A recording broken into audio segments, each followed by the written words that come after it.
the Town of Wakefield School Warrant Deliberative Session to order. Ladies and gentlemen, welcome to the School Deliberative Session. My name is Dino Scala. I will be your school moderator for today. We'll be conducting the meeting. Some housekeeping items, please. Turn off your cell phones and silence them. Please note the locations of the exits. And the restrooms are located on the first floor at the end of the hall. Right now, I would like to bring up a #1 Patriots fan in the audience today. Harry Levesque, can you come on up, buddy? He's going to lead us in the pledge.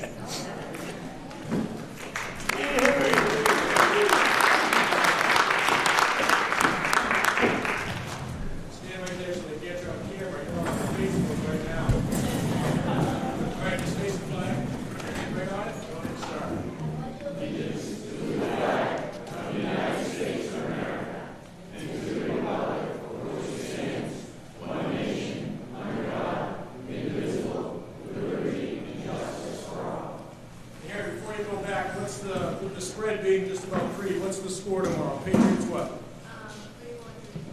31-34. You heard it first from Harry. Thanks. You're all set, buddy. Thank you. Somebody remember that. The Patriots win 34-31.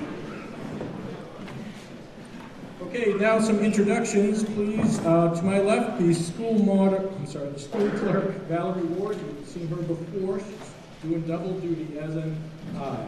I'm going to read some names here. If you could just raise your hand and let the folks know where you are located. Superintendent Jerry Gregoire. Student Services Director Ann Kevler. Thank you. Business Administrator Marie D'Agostino.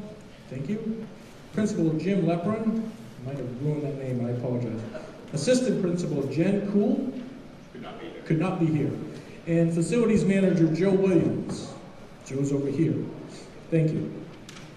At this point, we do have the school board. What I'd like to do is to start from the furthest right school board member. If you could just introduce yourself into the microphone.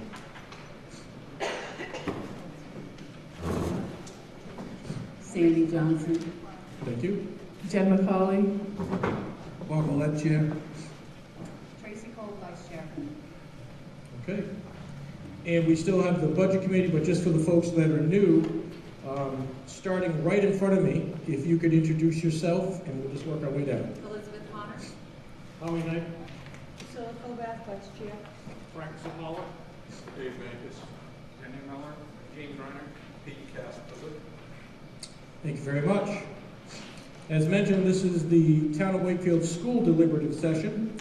Time when we will review the school warrant, which will be voted on right here on the Town Hall on Tuesday, March 12th, 2019. The polls will open at 8. They will close at 7. Please keep that in mind. A lot of people think we close at 8. They open at 8 and close at 7.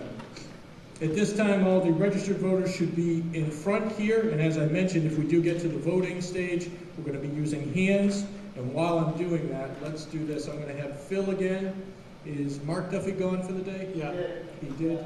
Okay, so we're going to have Phil and Chris. We're going to have Phil and Chris. You're going to count hands when I need you. Okay. So Phil, you'll handle that side and the entire table. Chris, if you don't mind, you'll handle this side. Okay. Thumbs up. Awesome. Thank you very much.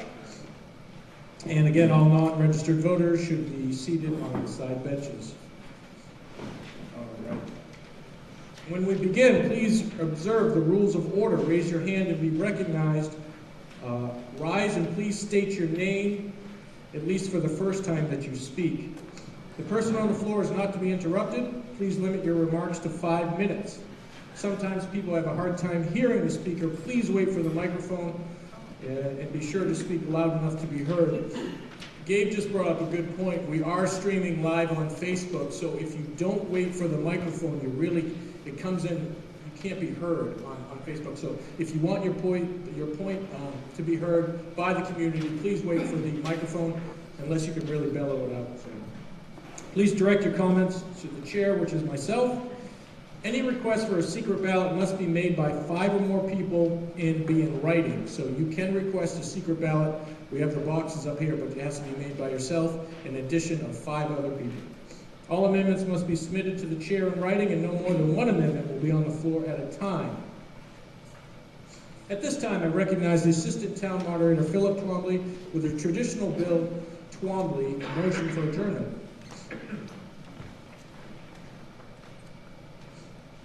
Mr. Moderator, I move that this session of the school district warrant be adjourned by 4 p.m. and that no article be taken up for consideration after 3:50 p.m. Let him finish. In the event that all articles in the warrant have not been acted upon, the moderator is authorized to convene this session at a date, time, and place which meets the approval of the majority of the voters present. Been made and seconded. He'll second it again. All right, we're going to grab that from you, Phil. And that motion basically is to adjourn by 4 and not to take up anything after 3:50. We're going to use our hands for the first time. All those in favor, raise your hand. And those opposed? Imagine there would be, okay? All right. Without objection, I'm going to move to the warrant articles. I'm going to read the first part here. You are hereby notified at the Town Hall Opera House, Wakefield, New Hampshire, in said district on Saturday, the 2nd of February, 2019. It says 9 a.m., but of course it's a different time. But directly following the first session of the annual town meeting, which is what we are doing, with no snow date scheduled. The session shall consist of explanation, discussion, and debate of warrant articles numbers 6 through 16. Warrant articles may be amended subject to the following limitations. Warrant articles whose wording is prescribed by law shall not be amended. Warrant articles that are amended shall be placed on the official ballot for a final vote on the main motion as amended, and no warrant article shall be amended to eliminate the subject matter of the article. Jerry, did I get that right, starting with number 6, or is there... wouldn't it be starting with number 2? Starts with number 2. Starts with number 2. Okay. My apologies. Article 1 is basically who you're going to see on the ballot for moderator, school district clerk, school district treasurer, and school board member for 3-year term. Moving to Article 2.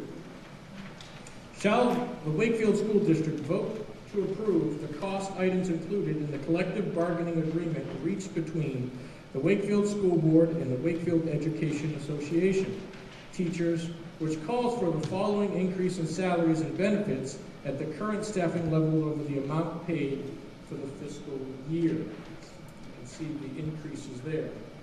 And further, to raise and appropriate the sum of $157,587 for the... What did I say? 50. I said 150. Am I increasing the budget already? Apologize. $137,587 for the upcoming fiscal year 2019 to 20 school year. Such sum representing the additional cost attributable to the increase in salaries and benefits over those of the appropriation at current staffing levels paid in the prior fiscal school year. School board recommends this appropriation 5-0 vote. The Budget Committee does not recommend this appropriation by a 5-5 vote. The chair recognizes Mrs. Cole. School. Move the article, please. Okay, it's been moved. Second. Second. Discussion, please. The state average salary for teachers in New Hampshire is $53,984. The state average salary for teachers in New Hampshire is $53,984. The average Wakefield teacher salary is $49,900. We worked with Sewell, Leslie, Kidder, Saywood, and Lohman this year to work with our contracts, and we were informed by them that the increases around the state have been 2 1/4 to 2 3/4 plus step. The contract that this board worked with the teachers reflects a 2.5 increase right in the middle. The goal of this board was always to keep the salaries average. It's very, very difficult to recover when you start to get too far below average. Currently, our teachers are, as I just said, below average, and these numbers come from the Department of Education. 2.5 being the increase being right smack in the middle will keep our teachers once again just below or significantly below average. 49.9 is actually in the bottom 23%. The other significant thing that the board wanted to change in the contract is the insurance clause. We have negotiated to renegotiate the health insurance to reduce the cost of health insurance to a consumer-driven plan.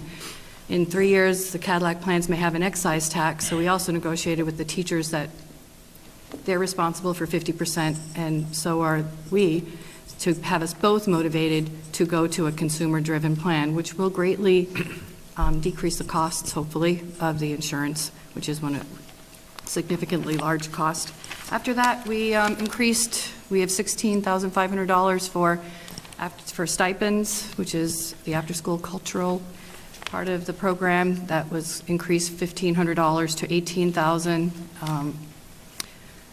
Professional development actually went up $10,000. It's a budget that's always been $65. I think it actually went up $8, and which includes workshops, which is also very, very competitive. Other schools have actually significantly more than we do. Other than that, there are minor changes to the contract. Thank you. Mr. Fogg.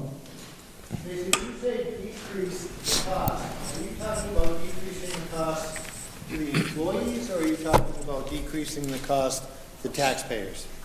Both. So both. Hopefully both. I'm hoping to do win-win. I'm hoping that we significantly have a reduction, and the teachers as well, with quality health care plans.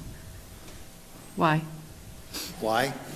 Well, I mean, it's a logical question, I would think. If the employees are saving money, the taxpayers are making up the cost.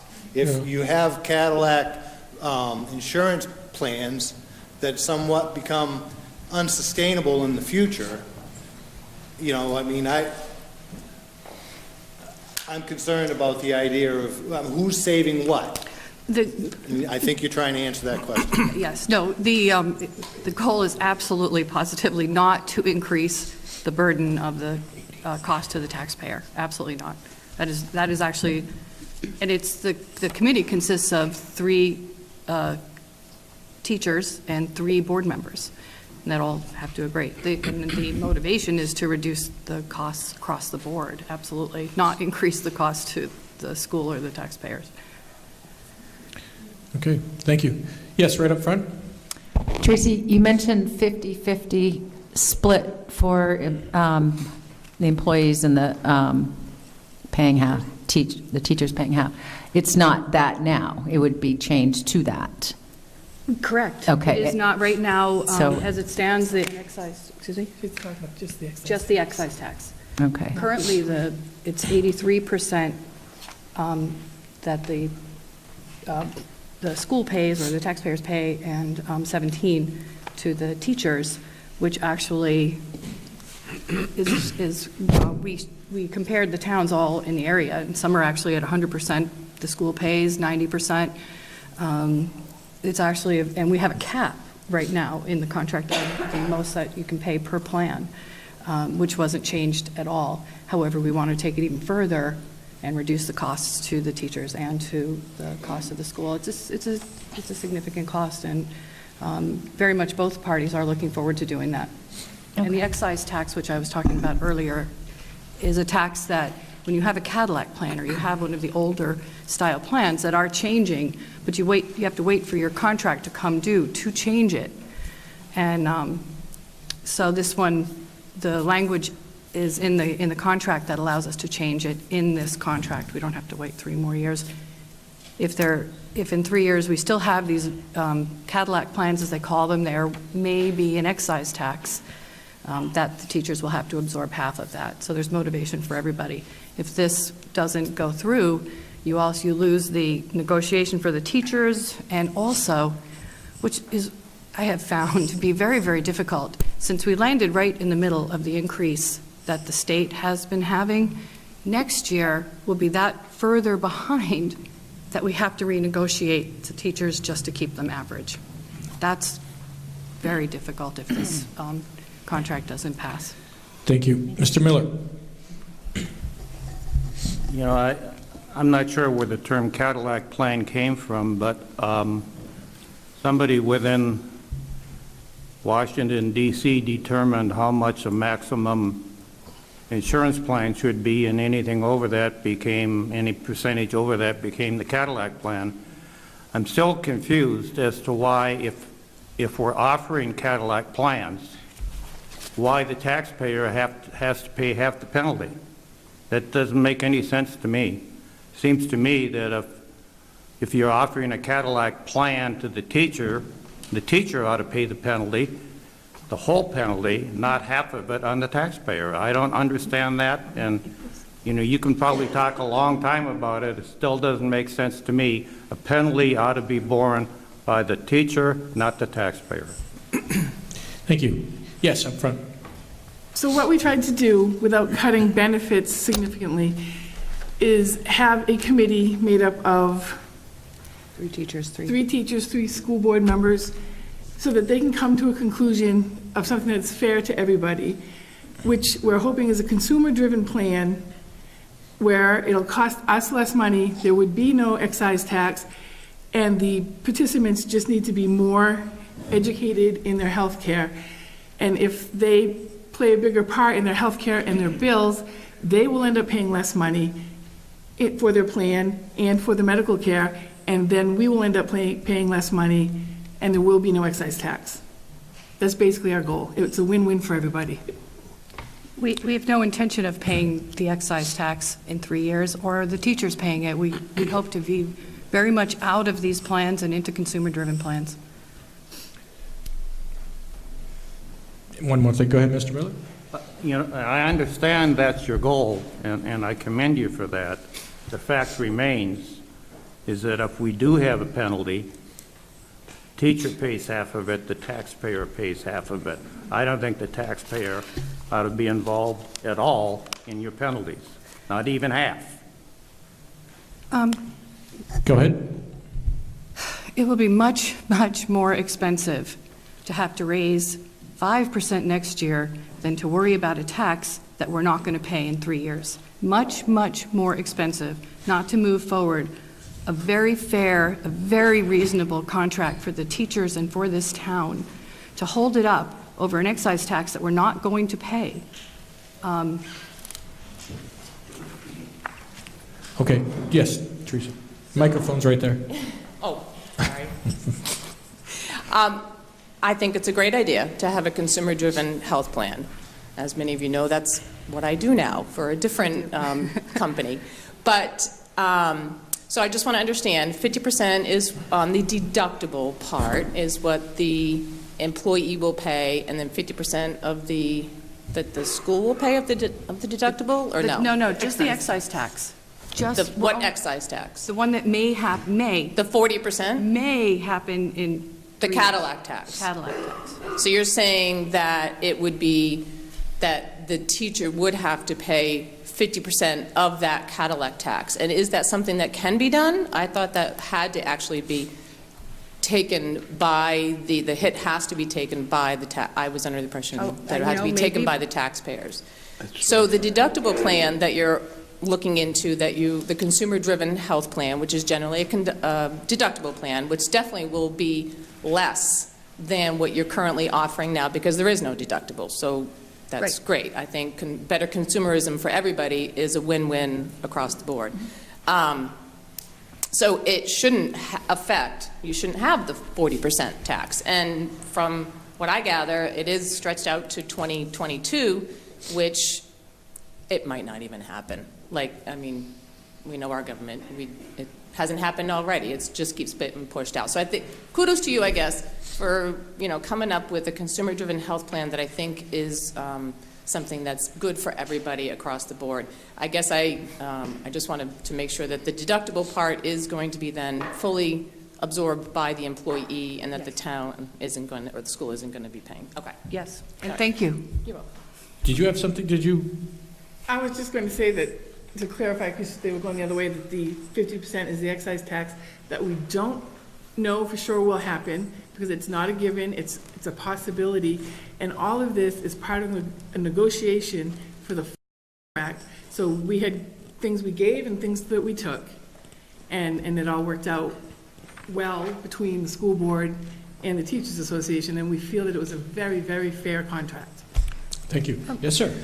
A quick and probably oversimplified explanation on the excise tax, often referred to as a penalty, is that this was implemented as a delayed implementation by the federal government, whereas down the line, when they first implemented the healthcare laws,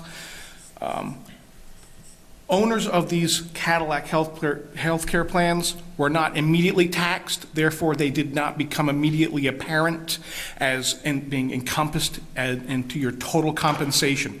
So now we have arrived to the point where the teachers have been in a deferred excise tax situation that is going to fruit. We say it may not happen. The reason they say it may not happen is because they're hoping to squirt out from underneath these requirements and get into a consumer-based, because the intent of the threat of these excise taxes down the road was to squeeze people into the public option, which did not materialize. Now we're hoping that the teachers' contracts will save them money because they won't have to pay the excise tax, save the town money because we won't have to pay the excise taxes, by moving into a more cost-effective plan altogether. So it is a delayed cost, often referred to as a penalty, due to the previously enacted health care plans that people now mostly don't associate with the federal government regulations. So that's how they're going to do it. That's why they're doing it. It's why they're motivated to get out of these plans, because it becomes part of the total compensation that they don't want to pay the, nobody wants to pay the extra income tax on a benefit. Thank you. Yes, Ms. Cole. And if it does not pass, we are obligated for 100% the taxpayers. So the motivation is to definitely not incur it. Okay, yeah, I saw your hand come up, Beck. There you go. Deb Wilson. I'm just wondering why, when it says a 5-5 budget committee, why that is does not recommend? It's a tie and it, oh, go ahead. I'm just going to say it's a tie and it usually fails. Actually, if it's a tie, it means they didn't recommend it. We did actually contact the school attorneys. They encouraged us to use the word tied also after, and actually we didn't have to, but it became very controversial. So the board decided to go with the budget committee's preference. Thank you. Can I just say one more part about that? So a tie is very different than not recommended. So I'm wondering why that language was acceptable to the budget committee. You want to answer for them? Yep. Sure. Standard Roberts rules for committee organization dictates that a tie vote is not an approval, therefore it is not approved, so it is not approved. If it's not approved, it's not approved. Standard Roberts rules. It's nothing that the lawyer wants to try to get us outside of, and it's the normal language. Yeah, approved and recommended are two different words. Right, recommended and not recommended, same thing. So if it is not recommended, if it does not have a recommendation, Standard Roberts rules for committee organization reveals that it is not recommended. It's just the way it's written. A tie is a no. Say again? A tie is a no. A tie is not an approval, it is a no. Thank you. And it was 5-0 on the school board to support this contract.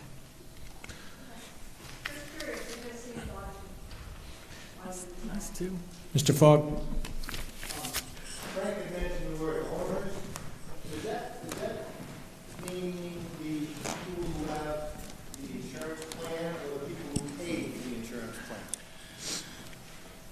When someone has, I'm sorry. Yep, please do, thank you. When someone has a health insurance policy in their name, they're the owner of the policy. People cannot exercise that policy outside of it, so your neighbor can't use your policy, is not an owner of the policy. That's the emphasis, that's the purpose of the word owner for that policy. Thank you. Okay, Mr. Brown. I keep hearing about how we need to bring our teachers up to the medium of what the state is and so on and so forth. The way I'm according to the way I calculated it, of the numbers that I see, this is going to be a 10% increase for the teachers. And they're coming off their second year of their previous contract where they received an 8% increase. So in 4 years, they're going to receive an 18% increase. Now, I have a handout here that I received on January 8th at the Budget Committee meeting, and this is for school year 17-18, and to you, there's listed of, I don't know how many towns, but the town, or actually the city that I would like to share is the one that we actually use for our high school students. The city of Rochester, the average salary, teacher salary in 17-18 is $52,500. In Wakefield, it is $49,900. That's a $2,600 difference. Now, what I'd like to refer to, Wakefield has 5,000 residents.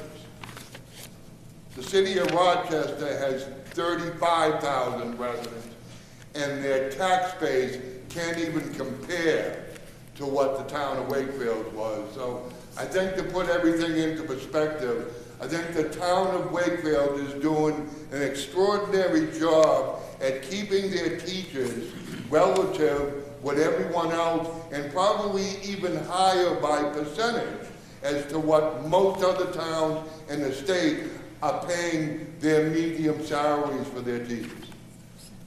Thank you. And Mrs. Colby, want to respond? With all due respect, I've been doing research for quite a while. Right now, my business administrator has, the increases are not anywhere near 10%. And if you want to compare towns, the town that copies Wakefield the closest, believe it or not, is Tuftonboro. We have $1.1 billion in property value. The valuation of Wakefield is that high. There's only, Tuftonboro is $900. They have a tax rate of $11.18. We have $11.26. There are 6 towns in the state of New Hampshire that have lower tax rates than we do. They're Tuftonboro, Moultonboro, Rye, Portsmouth, the other, Windsor, and I can't think of the last one. They're all very high valuations in the state. These are the towns that have Lakes region, they've got ski resorts, they've got coastline. Wakefield is 39 from the top out of 234 towns in New Hampshire as the highest valuation. We have low taxes. Our teachers, I have called the Department of Ed, I've called the DRA. I wanted to make sure that I knew where our teachers stand. We asked our attorneys, we were not going to go away from middle. Rochester, you're absolutely right. Rochester doesn't have the valuation that we do. Their tax rate, even Milton is a town of 400 million. Their tax rates are in the $23, I think it was. Their school rate's 13 and we're 5. I mean, I could keep going, but I'd bore you. What we paid for school. Okay. There it is. We Okay. have, hold on, Steve. We got somebody new over here. Peter, go ahead. Has there been any comparison? I mean, Tuftonboro is a relatively small community, low population. The majority of their population resides on Lake Winnipesaukee. Have you bothered to compare the the taxable rate value of land on Winnipesaukee to that on Level Lake? Wolfboro is 1.9, and I just told you Tuftonboro is 900. I think. No, not the property value. Oh, I mean, the if you buy an values. acre of land on Lake Winnipesaukee, I'm assuming you're talking $1 million or so, probably for a vacant piece of land. On Level Lake, I'm sure you get it for a lot cheaper than that, or even on Pine River Pond or any of our lakes. So to assess the value to the whole community, when we don't have the taxable land that Tufton Borough has, is absurd. You do, though. It's 900, you do. It's 900, they have less than we do. We're at 1.1 billion, they're at 900 million. How many miles of frontage do they have on Lake Winnipesaukee is what I'm saying. That's what drives their tax rate down. Exactly. Because you're paying a lot more for an acre of land. Okay, we're not going to, well, I don't want this back and forth debate. We said that we weren't going to do that. Mr. Brown, do you have something new that you want to add? Well, I'd like to correct something that Okay. I believe what I was referring to, the city of Rochester, their tax base is going to be far greater than the town of Wakefield. If you take the 3 years of the teacher's contract, that's $371,781. You divide that by 45 teachers, that comes out to a 10% increase for someone that's making $82,618. And it would be more for anybody making less than that, and of course it would be a little bit less for anybody making over 82,000. But I think like I said, I got the chart right here from 17-18. We're only paying $2,600 less than the city of Rochester, and their tax base is far greater than the town of Wakefield. Thank you. Thank you. Nico, we got somebody right up front here. Thank you. Tristan Plummer. So I think, to the gentleman's point, I think that you raise a very salient concern that the tax base is different from here to Rochester. But I think that teachers would say something like the work doesn't change based on the fact that they're here versus they'd be in Rochester, right? And also, because Rochester has such a larger population, I think that it's worth considering that there are also quite a bit more teachers, right? The workload's going to be the same. None of the teachers in this community are failing to work as much as a teacher in Rochester, so they should, I think, be meeting the same average income. Okay, thank you. All right. Yes. Business administrators over here saying, no, it's 3.84. She has all her numbers here. We're not making anything up. We're not. It's all right here in black and white. I think it was the last one you showed me was 3.84. But right, Maria, am I saying that correct? Am I saying that? Okay. My business administrator has been showing me her computer saying, no, the increase is, the total overall was 4.81, 3.84. When you do keep adding it down the road, but essentially 2.5, exactly where our attorney wanted us to be, between 2.25 and 2.75, including step, was the industry increase average for this CBA season, which is what we did, and yes, and we were successful. Thank you. Paul. Just a quick question, if I might. This is a 3-year contract, and it was just ratified, I'm assuming? Am I talking to somebody up there that's answering the questions? It's a new 3-year contract, is that correct? Yes. Okay. So what you're saying is it's a 2.5 increase? Yes. Each year? Each year. Okay. And that goes on for 3 to the actual salary schedule? Yes. Okay. And you said something about a step increase? The teachers have steps, in the rest of the towns as well, yes. I understand that. Now, what is a step increase? What's the increase from step to step? It's 1.6. So it's a 1 on the schedule? Each step is 1.6? Okay. So are all of the steps, are they merit-based or are they automatic? They're automatic. So that's how if you have a teacher that's exceptional, they get the same thing as someone that you're dragging along? There is no merit pay. So there's no merit pay? Okay. That doesn't seem fair to me. I would think that we would want to pay our very good teachers a very competitive rate, and we would try and move along the ones that are not successful, but it sounds like there's really no incentive here to do that. We did discuss merit pay. It's very, very expensive in legal fees to get something like that changed. And the couple of towns in New Hampshire that have done it actually have gone back. It was a big discussion of the board to try and create that incentive, but it's very expensive. Can I ask one other question Sure. about the insurance? Because I'm really a little confused on that. There was a lot of different discussion about it. So in the contract, the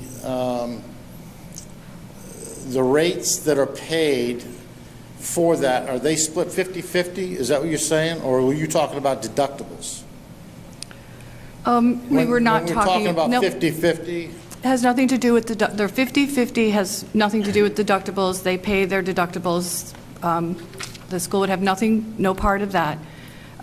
So the employee contribution is 50% of what an insurance plan costs? No, currently it's 17 for the employee, 83 for the school, which is actually a very, very competitive position to be in. Most of them are 90% school and 10% employee of the schools in the area that we compared. Okay, I guess I was lost on the insurance thing. I'm sorry. That's okay. I hope I answered your question. Okay. Ralph, I'm gonna call on you. I just want to caution you, we're on Article 2, so I know there's going to be a lot of meat left, so go ahead. So the numbers you just used, 2.5% per year plus a step of 1.6, isn't that 4.1% increase annually?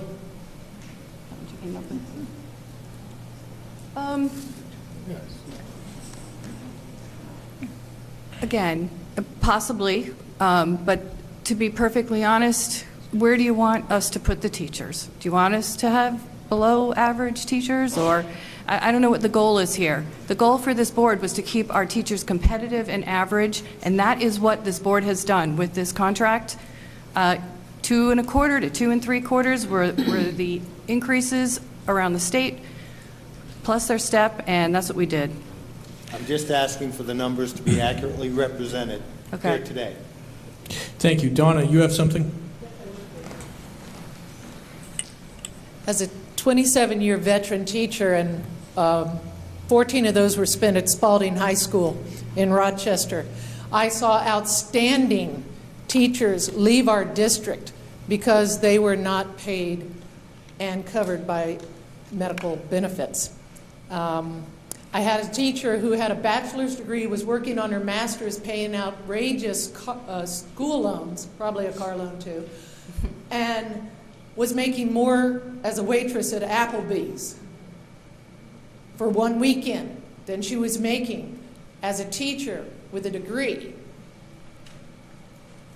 She was a fabulous teacher. She went to a better school district, and I know better because of money, not necessarily that Rochester School District or Spalding High School is bad. I'm also not saying that our Paul School teachers are inferior, but if you want to keep the teachers you have, you want to treat them with the respect that they deserve. And part of that respect is a livable wage. As the cost of living increases, they can't cover those school loans that are outrageous. They can't cover their own children's medical benefits. We just had a 2016 midterm election, and you will see in 2020 election, healthcare is going to be the #1 issue. And it's going to be screaming in our faces. And if we're not going to take care of our teachers, we're going to see them go away. Merit pay, again, as a veteran teacher, I don't see that as something that really works, because how and who makes the decision on whether that's a good teacher? Do we leave it to the students? Oh, they're their pal. Do we leave it to the parents? Oh, you didn't make them mad. Do we leave it to a standardized test that a child can't pass because they didn't eat that day before or have a place to sleep that week, and so their test scores aren't as good? Think about all these considerations, folks. Okay, I'm just going to do one more, and you've had your hand up, Steve. Go ahead. Okay. We have a problem apparently with how we're going to calculate out this. If we use the school board's methodology, what they're asking us is to vote on not a one-year contract, not a 2-year contract, but a 3-year contract. And if you use the school board's methodology of 4.1% per year, 2.5 plus the 1.6% step, 4.1% per year on a 3-year contract, that's 12.1%. Now, everybody wants good teachers. Nobody expects to hire a teacher that is not going to help childhood achievement. But the problem that I've seen over and over and over, and it's clear across the state of New Hampshire, the Paul School is one of the lower ranked K-8 schools in the entire state. Just throwing money at whether it be teachers, paraprofessional, anything, building, just throwing money does not help academic achievement. And that's the issue here. The academic achievement in our school is not going up the way everyone's salaries are, and it's just, we need to improve academic achievement. We need performance out of over $10 million, and that doesn't count the $1.4 million on top of the 10.1 that comes from the state and the federal government. So you're looking at 11.2, 11.3 million that we're spending here, and academic achievement is not improving. Okay, thank you. Just a reminder to everyone, my job up here is to keep the meeting moving and also to make sure that everybody is heard and both sides are heard. I am going to move on to Article 3. Unless there is a motion to do anything, I'm going to move to Article 3. Article 3, shall the town of Wakefield School District, if Article 2 is defeated, authorize the school board to call one special meeting as its option to address Article 2 cost only, majority vote required. The school board recommends this 5-0. The budget committee does not recommend this with a tie 5-5. The chair recognizes Mr. Ouellette. Move the question, move the article. Moved and second. I second it. Actually, would you mind addressing the budget committee portion of this? Oh, sorry. No. I don't need a mic. Most people tell me to shut up anyway. Yeah, first of all, the collective bargaining article we just talked about is not amendable on the floor here. So the discussion is good, but I just want to make it clear that we can't amend it at this deliberative session. And that's why we have Article 3, because if it is defeated, then you get another shot at the apple or bite at the apple, whatever the right terminology is. I've been asked to address the recommendations under the article from the school board and the budget committee. I'm not the normal attorney for the school district. I'm sort of filling in because the regular attorney had too many other meetings to go to when I live in town. These recommendations, in my opinion, do not have to show up on this article at all, either the school board recommendation or the budget committee recommendation, because this is not a special warrant article, and it also doesn't set forth an appropriation. It's more or less a procedural article only.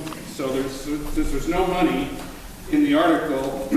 There's no appropriation to be recommended or not recommended. So that's my personal legal opinion. Thank you.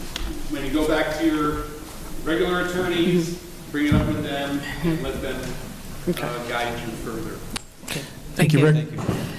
The school board would like the opportunity, because it is so difficult to come back next year and renegotiate, and it costs quite a bit of, you have to renegotiate with your teachers and get attorneys involved, that we would like the opportunity, if it fails, to go back and renegotiate one more time with the teachers. We think it would be beneficial to them, to us, to the town, not to have to wait another year and have them get further behind in their salaries. Okay, thank you. Mr. Miller. And this question is directed towards our attorney. I understand you said we don't need the language, but can the school board be selective and leave their recommendation in and take out the recommendation for the budget committee? In my opinion, Denny, you don't need either one. I understand that, but can they be selective and leave one in and take out the other? Well, if it were me, I would have neither. Can they? It's the school board's warrant, but I don't like the wording of either because there is no appropriation in this article.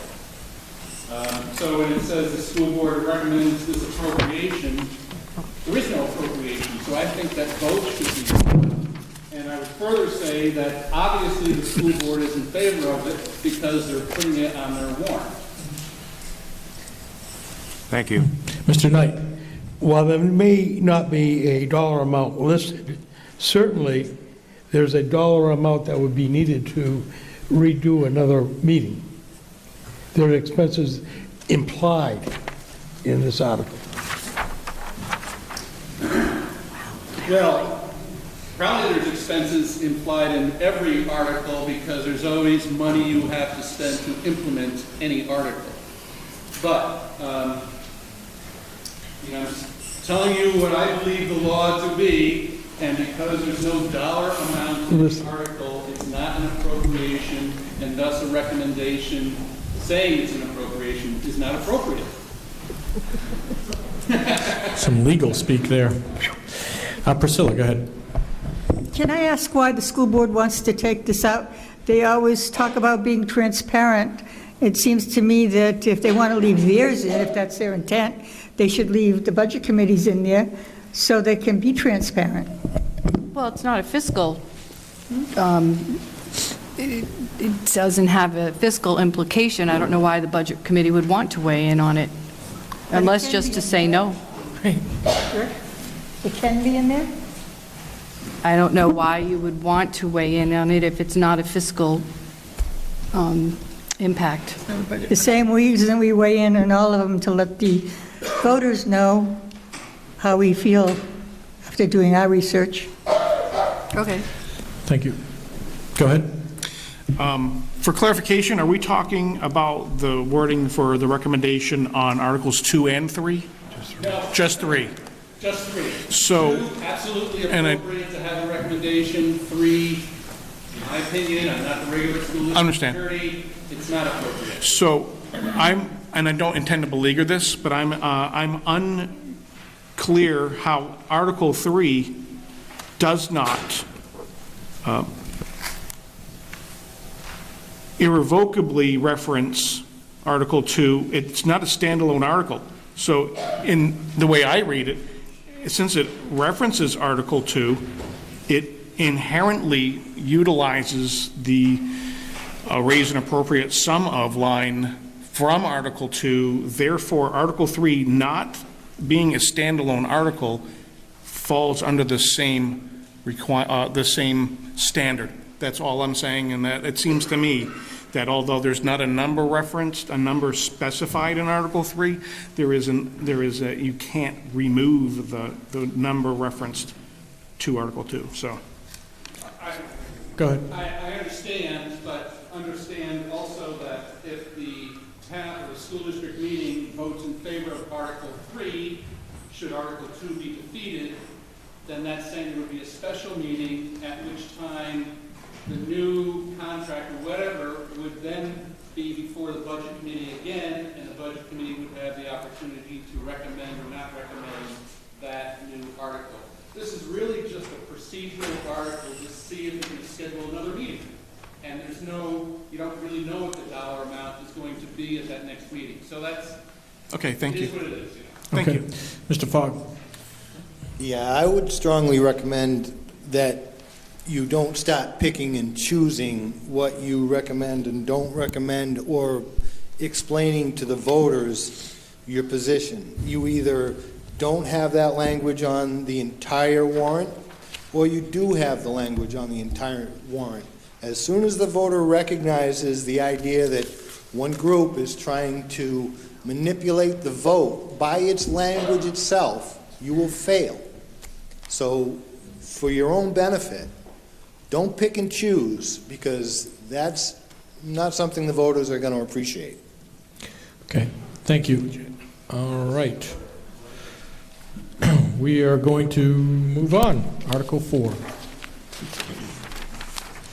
Shall the Wakefield School District vote to approve the cost items included in the collective bargaining agreement reached between Wakefield School Board and the Wakefield Paraprofessionals Union, NEA, New Hampshire, which calls for the following increase in salaries and benefits at the current staffing levels over the amount paid in the prior fiscal year. Year 19 and 20, $33,514. Year 2021, $36,804. And further, to raise and appropriate the sum of $33,514 for the fiscal year 2019 to 2020 school year, sum representing the additional cost attributable to the increase in salaries and benefits over those of the appropriation at current staffing levels paid in the prior fiscal school year. School Board recommends 5-0. Budget Committee recommends 5-4. The Chair recognizes Mr. Ouellette. Move the article, please. Moved. I second. And second. Discussion, please. Again, another contract we are, the board was pleased with. We increased the expectations of our paraprofessionals to be certified, para 2, or have an associate degree. We kept them average. They really don't have a significant amount of fringe benefits. They have a single health plan only, no family. They have fewer holidays than fewer holidays than schools in the area. They've consolidated their pay from 17 to 10. There's no step after 10. We included the ABA tutors. They asked to, they are well below the average of the last 3 years. The last 3 years, the average increase for the paraprofessionals was $42,778. The average for this, it's a 2-year contract, is $35,317. And also we included the language to renegotiate the insurance with the paraprofessionals as well.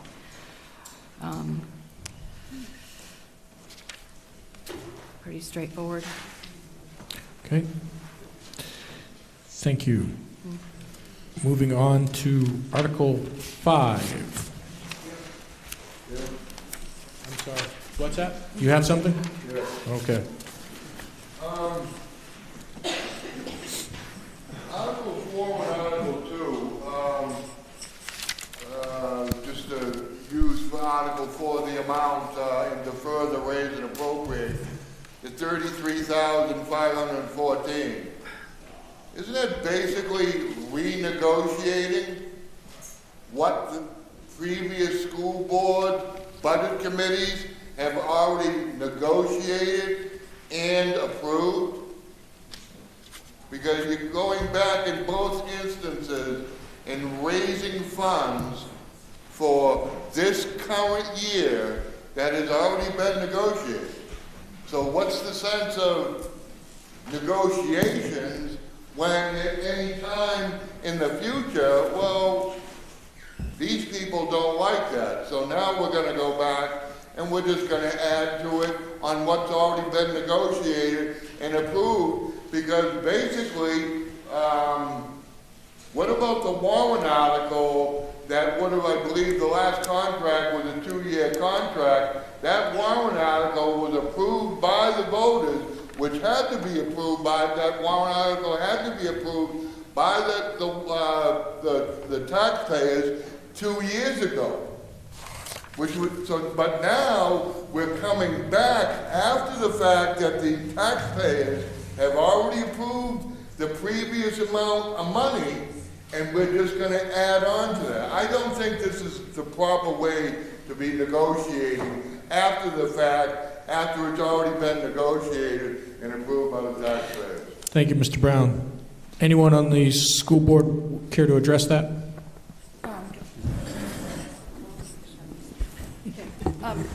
The business administrator, Marie D'Agostino, is going to speak to that. Thank you very much. That's a great point. Just wanted to inform everybody that the contract that was negotiated 2 years ago expires in June of 19. Therefore, the intent is to continue the agreement going forward. And when a contract expires, you have to renegotiate. So if these warrant articles fail, no one will be getting step or raises because the contract expires. So until a new contract is in force, everything stays status quo. Did that answer your question? Even though things were negotiated 2 years ago, the negotiation that was done 2 years ago was for each year thereafter, which expires in June of 19. So at that point in time, everything freezes until a new contract is negotiated, and that's what the school board has brought forth here on the warrant articles. But these new amounts would take effect July 1 of 19. As long as these warrant articles were approved by the community, correct? So what happens with those additional funds if they are approved? I don't think we understand.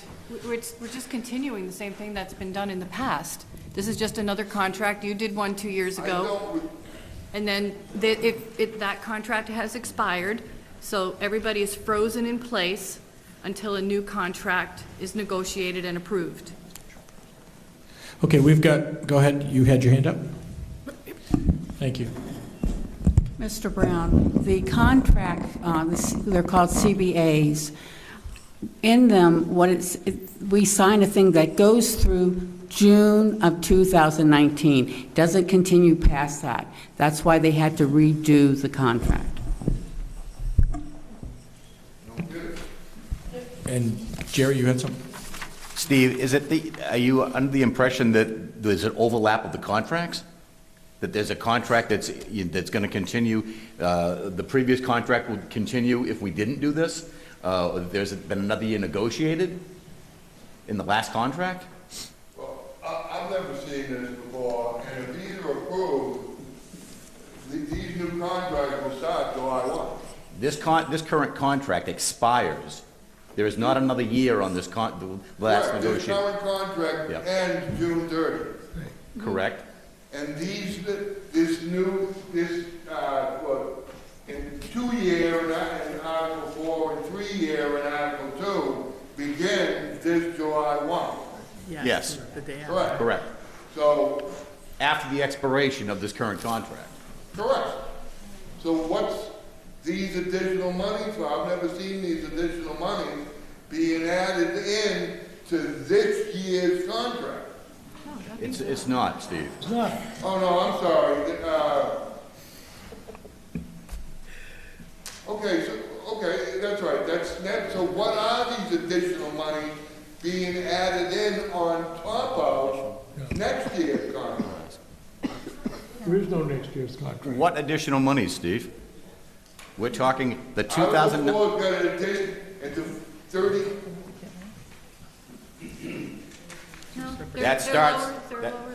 That will start July 1 after the 18-19 contract expires. These are the amounts of the first year of the contract. The new contract. Of the new contract. So why are you separating them out?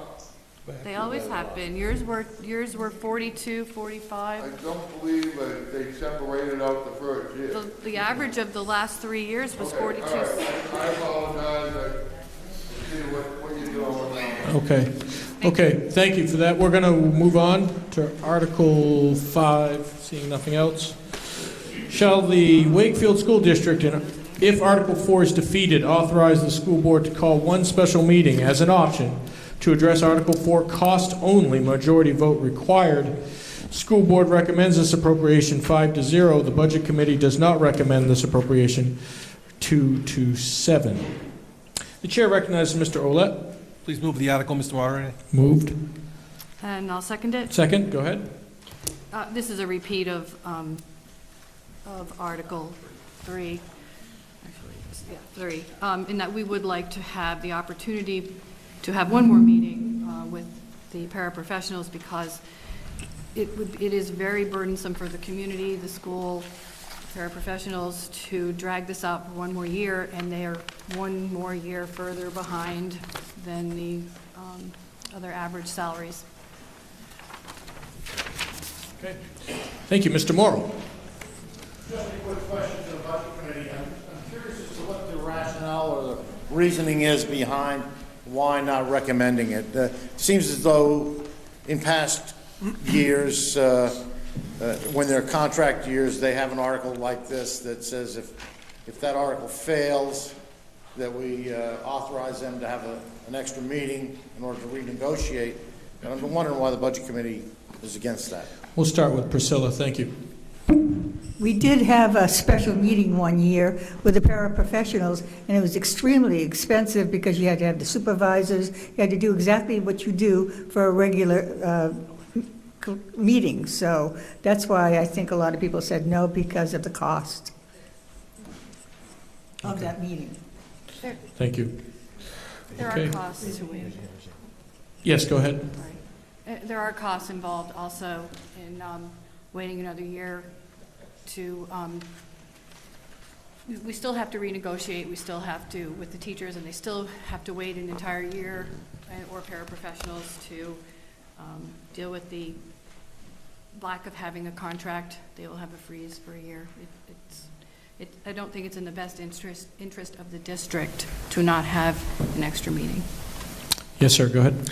On a personal note, I personally believe that some of the no votes come from a lack of willingness to, when presenting such an article such as Article 4 to the voting body, if it is denied, to additionally ask them to pre-authorize a second bite at their own wallet. It was not appropriate. That's just my opinion. Give an opportunity to vote. If you don't approve it, to ask to pre-authorize another swing. Okay. Priscilla? And that's exactly what happened when we had to go back and have a special meeting, the same result. Okay. Thank you. We're going to move on to Article 6. Shall the Wakefield School District vote to raise up to the sum of $200,000 for the current year for the purpose of reducing the general fund deficit? Note, warrant Article 6 is called a deficit appropriation because the money raised as needed to fund it will be included in the tax rate set in the fall of 2019 after the current fiscal year ends. School Board recommends this 5-0. The Budget Committee recommends this 8-2. The Chair recognizes Mr. Olet. Move the article, please. Moved. I second it. Second, go ahead. All right. All right. There was a zero budget last year. Whether you all realize it or not, your tax rate went down because the local school tax rate actually went down. Unfortunately, our expenses did go up, and there was only $30,000 left at the end of last year's budget. So the current budget is in a deficit. We were under budgeted for tuition by $43,000. We budgeted for an extra student or two in special ed. As it turns out, we have 5 out-of-district placed students. Special ed is currently in a deficit of $300,000. 4 family plans, where it was under budgeted for 4 family plans, which is $100,000. And so we are in a deficit. The zero budget plus the under budgeting in the current budget just didn't work. And we are required by the Department of Revenue to report this to the Budget Committee of our anticipated deficit. tuition at Spalding, and to make matters worse, next year went up 4.2%, which is fairly significant when you have in a $2.5 million part of your budget. So we are short money, and it is our responsibility, because by law you can't overspend, to let the Budget Committee know and to make some responsible choices. And we asked for a deficit of $200,000 to possibly be raised up to the amount that we're underfunded. That's it. Really, it's tuition and insurance. Mr. Miller. If some of you were here this morning, you would have heard that, you know, I've been doing this for 22 years, and I just wanted to point out that this is the first time we've ever done a school budget, and we've had a warrant article that pertains to the current calendar year, not next fiscal. Everything on here, everything you read is next fiscal, except Article 6, and it's this fiscal year. So the tool that the school is asking for, and they're probably going to ask for it every year, is if they're underfunded, then they have a chance to come back the next time and ask for additional funds for the current year. I understand you can have surprises in the budget more than probably most people, because I've been doing it a long time. But I just want everybody to understand that this is the first time I've ever seen it in 22 years where the school has come in the warrant article for the next year and asked for more money in the current year. It's a brand new product. We've never seen it before. I want everybody to realize what it is. It's this fiscal year, not next year. Thank you. Mr. Fogg. Is there a chance that the lines that were approved by the voters in last March's vote were just overexpended without cautionary measures to make sure they didn't overexpend those lines? And I'm real curious about if you only have $30,000 left over in last year's budget, whatever you were talking about earlier, where's this $200,000 going to come from if there's only $30,000 left over in a budget? It's like pulling money out of thin air. Okay, we have Mrs. Kolb. Go ahead. Well, the $30,000 has already been returned to the general fund and to reduce local school tax. There is no general fund for a school to work off of. We do not retain money. It's not legal. Everything gets turned back at the end of the year. The town has a budget to work off of. So we start off from the beginning, and if you have a zero budget and you underfund your lines, you are in a deficit. We owe Spalding High School, I think it's $2.2 million,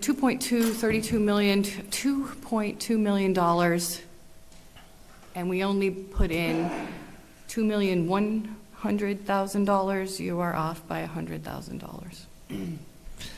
So the incorrect amount, you can do the math. You can just do the math by how many students we have, and it's very simple to see where the underfunding occurred. The health insurance for family plans were missed. That's $100,000, and we always plan for an extra student, but you don't anticipate 5 and out-of-district students. Maybe some of it, that literally we're in a deficit of $300,000 for the out-of-district special ed. Okay, Attorney Sager, did you have something? Yes. I don't think this is going to be an every year thing. We certainly hope not.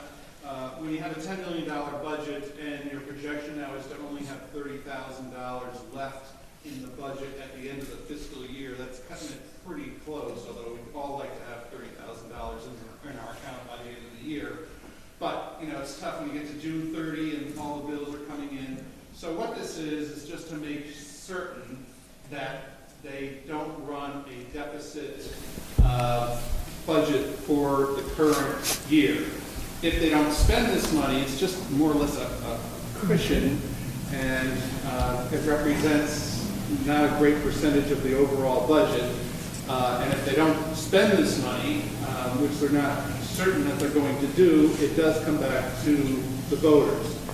In a way, it's just trying to balance the current budget so that they avoid having to come back to the voters again in the fall to seek additional funds to make it so their budget is fully funded for the current year. If that made any sense at all, congratulations. Okay, Howie, you had your hand up first. Yeah, but to point up, there's two words in here that you got to pay attention to. It says up to 200,000. 200,000 won't be automatically raised. The only amount that'll be raised is the amount of the deficit. So let's say that it's $50,000. Then $50,000 will be added to the tax rate in October when they set it. But if it's not needed, nothing will come out. They just won't raise and appropriate it at all. Because they've got to use, I'll use an example, you can correct me if I'm wrong on this. We have $100,000, $105,000 in a disabled child capital trust fund. So let's say that SPED all of a sudden needs money, they go over budget. They can draw it down from our trust fund and not use this. And they almost have to use that first before they can use this. So now you're talking, okay, so let's say it was a tuition line which was badly underfunded last year, under budgeted last year. That would, there's no capital fund for that. That fund would, this fund could use that if the entire budget was under budget. I mean, over budget. Does that make any sense? Jerry, you're good? Okay. Okay. Go ahead, Tracy. If they even increased the budget last year by 3% cost of living, we wouldn't be here. Because it's funny, it was a question that was asked to the school board when everybody was interviewing us for a position. What do you think about a zero increase budget? One of the biggest problems with a zero increase budget is the ensuing board now has to cover that increase plus their own increase.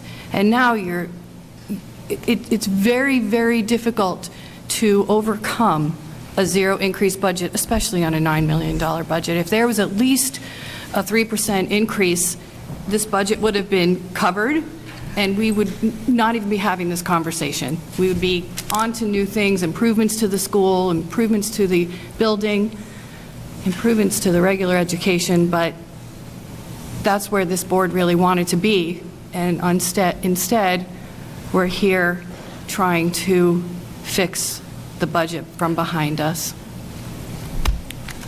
Thank you. Okay. You know? Yes, sorry about that, Pete. Go ahead. At the last budget meeting, I was under the impression that we were assured that this money was going to be spent, that you did need it. I mean, it wasn't like an option that this was like, I'm sorry, Howie, with all due respect, that you were alluding to that there might be something left. You had assured us that this was gone. Currently, we are, currently we are 300, right now, today, 200? Oh, well, we're anticipating, but I thought it was already over in special ed, and we haven't covered the tuition for Spalding.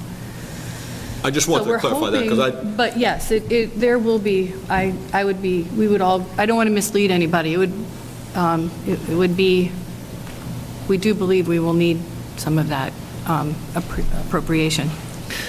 Okay, go ahead. Yes. Mr. Kasperzak, I think, you know, it's just important to point out there are things that come up. We are quite sure that that $200,000 will be expended. I think the point really is that it won't be raised unless the money is absolutely needed. And as Howie pointed out, it's up to $200,000. Things come up. You know, right now we are looking at a failing sprinkler system that we didn't plan on that. We didn't budget for that, but we're looking at, we have to fix this anyway. It's not a choice, it's a cost of doing business. And if we have to raise that money, we will through this warrant. If not, that money doesn't get burdened by the taxpayers. Absolutely. I just wanted to clarify, and Yeah, thanks for getting my name right. Did you still have something? Yeah, so I just wanted some clarity just on exactly why this proposal's being, sorry. So I was just looking for clarity on why this proposal's being made. It sounds like it's for a tuition increase from schools that were sending, students that were sending to Spalding, which we don't necessarily control, and for special education. So is it the case that we can factor some of these in planning, we can factor in these surprise expenses into future budgets so that we're not getting whacked like this year over year? I mean, we can't plan how many new special education students are going to be coming to the community, but is there any way that we can account for that so that this doesn't come as such a surprise in the budget? 5 would be, actually, our special education, you might answer that if it's okay. Ann Kevler, Director of Special Education. There often are times that a school district or a school board will recommend a ghost position in the budget. I've been working with Wakefield for the last 6 years, and I believe for the last 5 years there was not the recommendation to build in ghost positions. So we currently have 6 out-of-district placements, 5 of which were unanticipated. Thank you. Mr. Fogg. I would disagree with that. I think while I was sitting in the school board, considerations for ghost positions in the budget.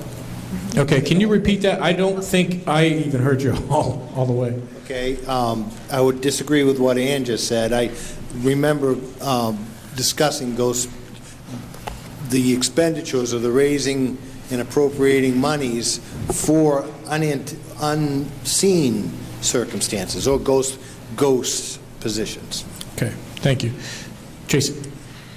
That's true, Ralph. We do usually try to have something for unanticipated students. Last year, actually, we didn't have any, and the extra $175,000 from the special ed budget is what allowed us to have $30,000 left at the end of the year. Didn't happen this year. You do have unanticipated protection, but it didn't, and we usually do, and last year it saved the budget, to be perfectly honest. This year it didn't happen. Yep. Okay, thank you. Peter. I may be confused here, but I thought you had in the special education budget $102,000 left over, or some over $100,000? Last year. You were talking about it this year because we were talking about adding in the $100,000, and why the need for the $200,000? You're talking about the Warren article, which has 105 in it, and we do plan to use it because you use that before you raise this 200,000. What we were trying to do was replenish that particular trust fund for the ensuing year. But you do have a warrant article that has $105,000 in it, or a fund for special education currently. For next year. Again, this is just wanted to clarify that because I was hearing you had nothing. Right. Okay. Okay, thank you. Moving on to Article 7. Bear with me, this is a large one. Shall the Wakefield School District vote to raise and appropriate as an operating budget, not including appropriations by special warrant articles and other appropriations voted separately, the amount set forth on the budget posted with the warrant or as amended by vote of the first session for the purposes set forth therein, totaling $10,523,990. Should this article be defeated, the default budget shall be $10,195,596, which is the same as last year with certain adjustments required by previous action of the Wakefield School District or by law, or the governing body may hold one special meeting in accordance with RSA 40:13, Roman numeral 10, and Roman numeral 16, to take up the issue of a revised operating budget only. Note, Warrant Article 7, Operating Budget, does not include appropriations in any other warrant article. The total operating budget will be offset by estimated federal grant revenues of $290,000 and an estimated $188,000 in local, state, and federal child nutrition revenue, leaving a net budget of $10,045,990.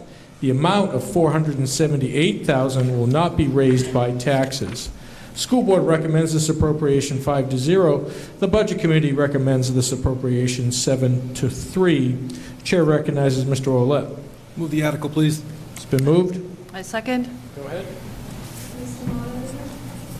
Yes.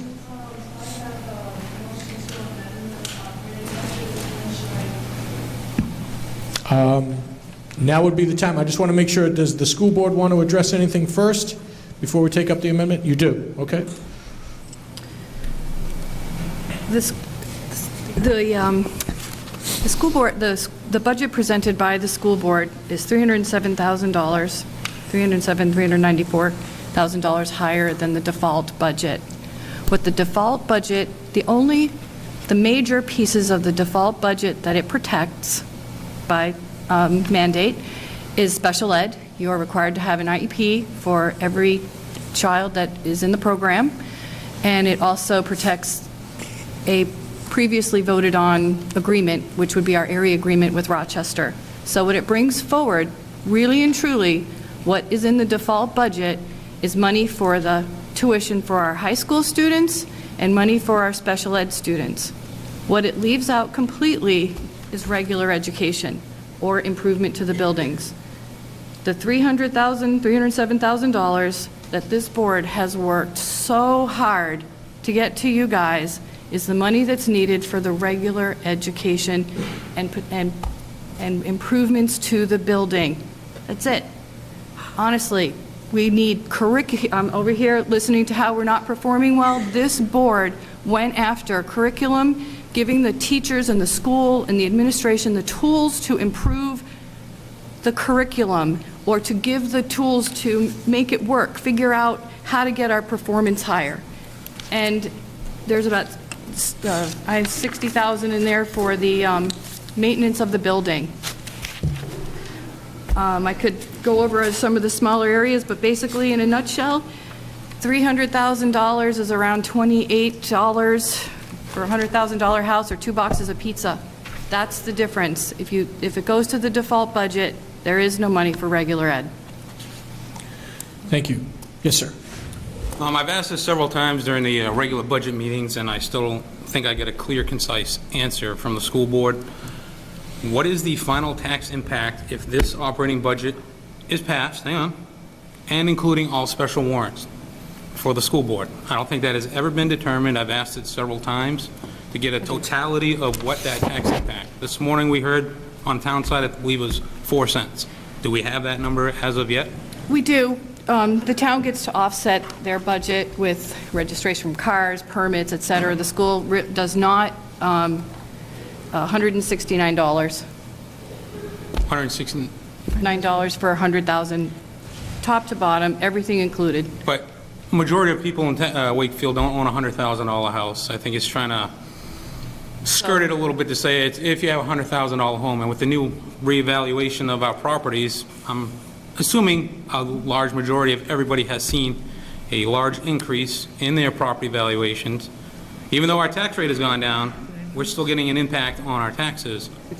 And then to sit there and just try to say $169 totality, well, no, you're going to multiply it by probably 2 or 2.5 for the average homeowner here in Wakefield. Okay. So you're looking at potentially close to some people $1,000 increase over last year. So the budget, the default budget will probably raise the, I just use 100 because it's easy to multiply in your head. $100,000, it would be approximately $60, and the additional per 100,000, which is, if you don't vote for this budget, that's going to happen. I mean, that's how far in the hole the budget from last year brought us to, and the additional money that we're looking for regular education is about $19 per $100,000 house. That's the difference. Again, I want everybody to be fully aware of what the total package is. We see each individual line item or each individual warrant article, and that my home alone, I'm looking at another $432 on top of the close to $600 tax increase I just got. Just comparing apples to apples, and 4 cents I can live with on a town side budget. The regular education hasn't had money for years, and I think the board saw it as our responsibility to let the voters know, not just to end it at the budget committee, to let the voters know the status of the school. We felt it was our responsibility to let you know what is funded, what isn't funded, what do you want to do. You at least now have the opportunity to put something toward the school if you want to. If we didn't even put it out here, the voters wouldn't have you're the ultimate decision makers. If you want a better school, we're at least giving you the opportunity to do it. Nico, why don't you come on up, this gentleman right up here. Paul Johnson. Let me apologize first for distracting from the important discussion here, but I did note an error in your note between the text and the parenthetical dollar value. In the text it says, in the last 2 lines of that note, $999, and in the parenthetical thing is $990, which is the correct value. I don't know whether that's something that's important to be corrected or not, but... Oh, it is. Thank you. Thank you for that, sir. I'm a detail person. What can I say? All right, we're going to go to Mr. Miller and then to Mr. Fogg in a second. Now, don't hold me to this, because I did it on the back of an envelope, but to answer the last question about what's the tax impact between the warrant articles and the school budget, it's about $2 a thousand. So it's pretty easy to do that. You had to take a look at your tax bill. If you got a $500,000 home, that's 500 multiplied by 2. Your taxes are up $1,000. I think it's about $1.69. Mr. Fogg? $1.69. So my confusion here is, if fiscal year 19 we had a budget of $9,174,420, but the default budget is being declared as $10,195,596. That's an increase of $871,570. Where does that extra? How do you? Why isn't the default budget number the amount that was budgeted? Is there some? I know that it's been tried to explain to me, and I'm really thick. How did it go from 9174 to 10,195,000? Someone on the school board, Rick, looks like he's anxious to do it. Yeah, Ralph, the default budget calculation is set by the state, and they keep on playing around with it every year. The most recent, well, not every year, but a lot, and the last time they played around with it was effective in 2018. So the state, and this is going to sound somewhat boring, but the default budget is the same amount as, same appropriations as contained in the operating budget for the previous year, which is what you're talking about, reduced and increased as the case may be by debt service, contracts, other obligations previously incurred or mandated by law, reduced by one-time expenditures, and then they go on to have a number of further definitions about what a contract includes, what a appropriation means for purposes of inclusion in the default budget. All I can tell you is it's a formula that the state has come up with, and that's that. I get it because it's confusing, because when we're talking about default budget, in this year's operating budget, it would seem that you want to mirror apples to apples and oranges to oranges. Well, it's not that. So the default budget is something different. Last year's operating budget plus other things, and that's why it's higher than last year's operating budget. Thank you. Mr. Kaspersick. I served about, I think, 10 years on the Budget Committee years ago, a couple of years on the school board, and I've always heard, just we need more money, and we'll get better results. And my biggest concern is, I know when I was on the collective bargaining team, we had put together an incentive program for the teachers that was, I think, they put together a program, they would get an extra bonus in their paycheck if the school board approved it and it was a successful program. My understanding was that was demolished rather quickly. I don't think we've really never got above the 50 percentile, and I'm not blaming the teachers. I think I haven't been down there for a while, but when my kids were there, we had some great teachers there. Nobody's arguing that. Whether it's the town or the social responsibility or whatever it is, it's money isn't the situation, isn't going to help it. We all have to work together. My biggest fear is with this whole budget was, I think it was a 17% increase when I first got on the came to the meetings. Then it got diminished down to, I think it's around 9.5% increase right now. My biggest worry is the people in this community on a fixed income got a COLA of 2.88%. So in other words, you're sticking them at 6% behind the 8 ball when it comes to paying their bills. And that's the thing that concerns me. We've got to narrow that gap more closely. And also, I don't know how you get the averages up in the state, but you got to get the state averages. I've been listening to it for 15 years. If we only had more money, and that hasn't done a job. When I started, it was $6.5 million budget. Now it's over $10 million. And we still haven't got above 50% as far as I know. So thank you.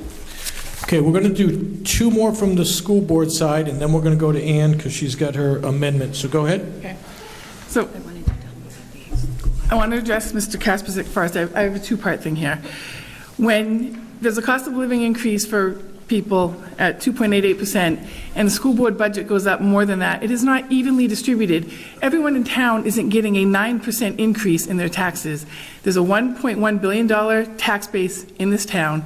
There is not anybody who's going to be going under at 2.88%. Because we want 9% doesn't mean the people on a fixed income are going to be paying 9%. So it's not apples to apples. We are not just throwing money. We have worked our tails off this year trying to find programs and make things better for the kids in this school. And every time we came before the budget committee, we had our tails handed to us. I'm a parent, and I'm frustrated by this because the school is a good school. There are good teachers, but we need improvement, clearly. But if our hands are tied and the only thing that we can pay for is federally mandated special ed, then we are getting nowhere. Okay, the average kids and above average kids get nothing when you guys do this. Okay, so we need the money. If it's 4 boxes of pizza instead of 2 because everybody has a $200,000 house, that's fantastic. That's 4 boxes of pizza. And to respond to Denny, most of us don't have a $500,000 house, so we're not looking at a $1,000 increase. And for those of you who do have a $500,000 house here, good for you. Now let's help these kids grow up so that they can afford a $500,000 house. Thank you. Jerry, did you have? Yeah, I just, Peter, I think we're probably closer together than we are apart. I don't think throwing money at everything is the solution. I will say that we have implemented a new reading program at the Paul School, and we're seeing tremendous results with that. I had the opportunity to report that back to the school board on Tuesday evening. And so what you're seeing in this budget is part of that. This budget is developed to help our school function, to operate, and thrive. And the programs that we're putting in place, not just the reading program, Mr. Soul has a program, that National History Day, where the students are competing at the state level and winning and being selected to go down to Washington, D.C. Now, that's not reflected in our test scores. Mr. Kearns, the science program he has put together for advanced robotics, underwater robotics, and things of that nature are helping our students thrive. We're saying that's not reflected in state scores. Speaking of state scores, the state test that we use isn't part of the standards that were adopted by our school. That puts our students a bit behind the 8 ball. They're being tested on standards that we haven't implemented, and we don't implement by board policy. There are a few things. We have some wonderful teachers. We also have some room to grow. We have a great deal of room to grow, and that's what this budget is developed to do, to help us get better, to help us get stronger, to help our students achieve enough to be able to afford that house that Jen's talking about. But that's what this budget reflects. I know we've got some more on the budget committee, but I did promise Ann, I wanted a lot of discussion about this, and now there's, if you read that to me, that would be great. Okay, thank you. Microphone, please, right there. Thank you. So I would like the community to know that one of the other programs that's being cut in the school is the health position. I would like to amend the motion, make a motion to increase the operating budget by $81,999 to put this position back into the budget. Okay, that is a motion. Do we have a second for your motion? We have a second. Okay, and if you could bring this up to her, she'll sign that as well, and then you can get it to us, and we'll take that up. It's been made and seconded. We can take discussion. I'd like to keep discussion pertinent to this motion. Okay, so we'll start with to this motion right here? Yeah, to this motion. Okay, right I want to respond to the... Yep, you can always come back, but I wanted to get this in after some discussion we had. This is about this motion? Go ahead. The motion, yes. Okay. Just for clarification, who made the cut to remove that position? The school board. Well, in order to trim the budget to something that the budget committee would. It was the school board that made it. We didn't want to. We made it to accommodate the. I just want to make it clear it wasn't the budget But again, committee. just clarification, it was the school board that made the recommendation to remove that position and the funding out of the budget. Severely. And that was one of the last things that.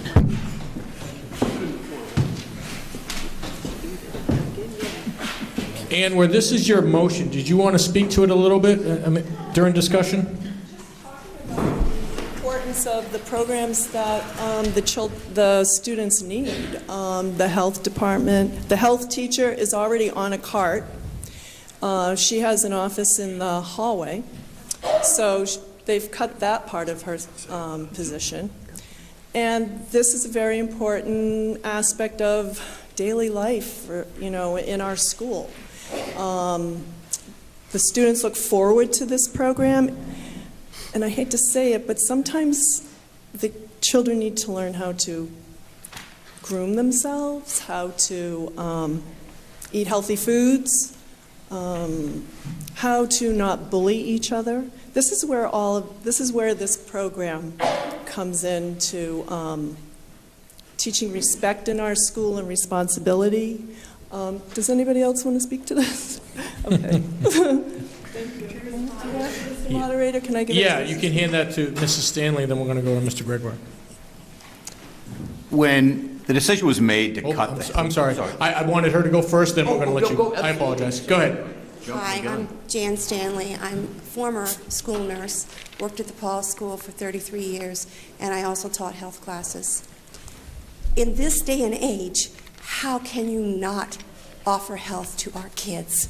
With the opioid crisis, the diseases that are out there, with so many issues on the table regarding life-threatening issues, how can you not offer health ed? And to ask the classroom teachers to take this on, which I'm sure they would try, they would, but you want their reading scores to improve, you need a specialized teacher who has specialized training in health education, preferably certified by the state, in fact, certified by the state, to teach this. And to eliminate that position, I think it puts the future of our town in jeopardy.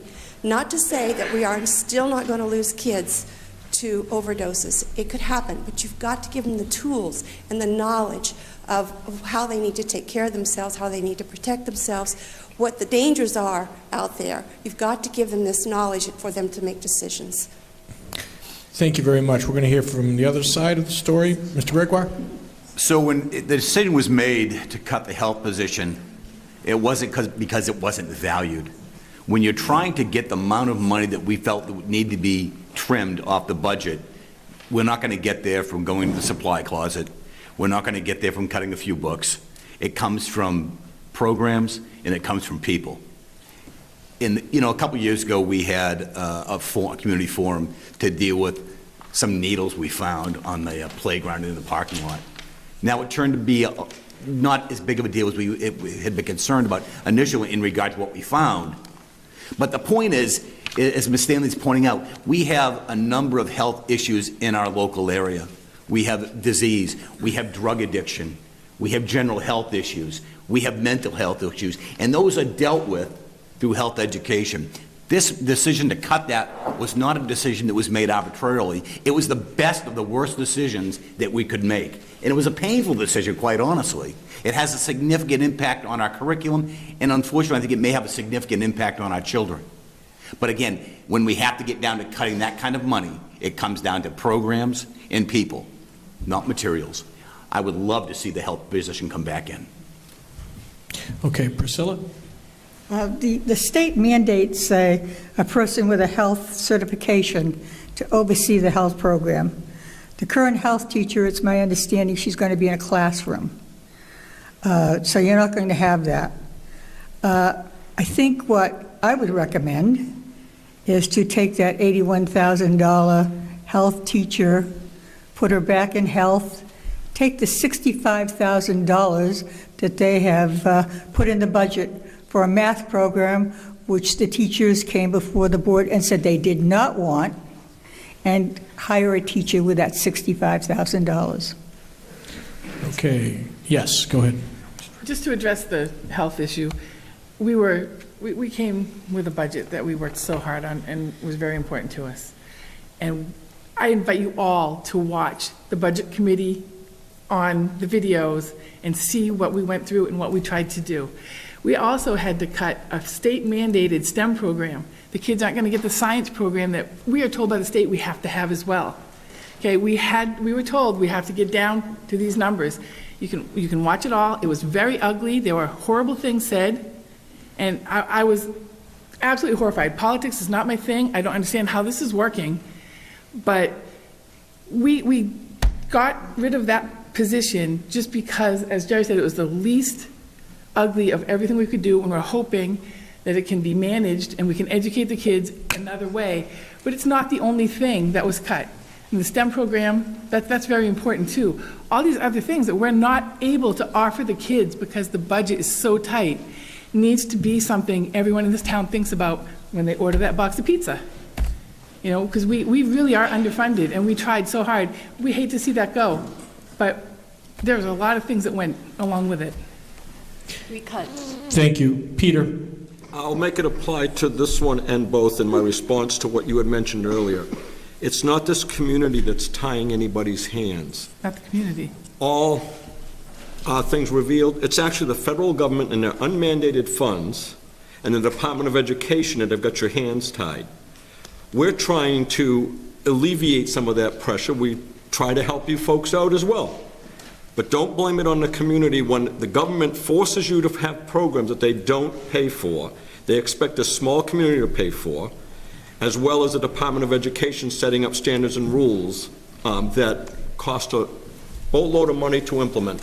We even talked about a nursing program, a child who needed special nursing, no specifics, but the school board never even bothered to check into, prior to my asking, whether or not the parents' health insurance program would partially cover that.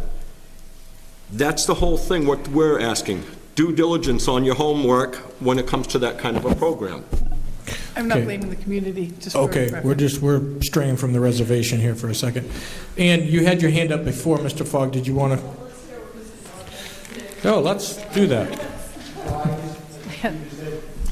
Unmandated funds. I think he meant to say unfunded mandates. Yes, excuse me, Ralph, That's thank all you. right. I just wanted it correct in the minutes. And the federal government doesn't belong at Paul's. Okay. All right. Go ahead, Tracy. I just want to say, maybe you don't realize that one of the jobs that the school board does is we go in and review the manifests before every school board meeting. Jen, she's our accountant school board members, you'd go in and ruffle everybody's feathers, but they did a fabulous job. They are watching, we did watch and actually develop a great working relationship with this SAU administration. We cut $609,000, just to give you an idea of the budget that we really wanted.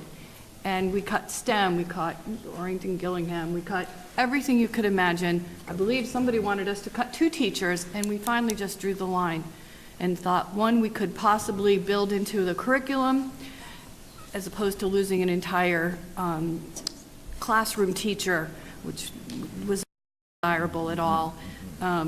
But you can't imagine, there is a film of watching us where somebody said, okay, we can't take any more out.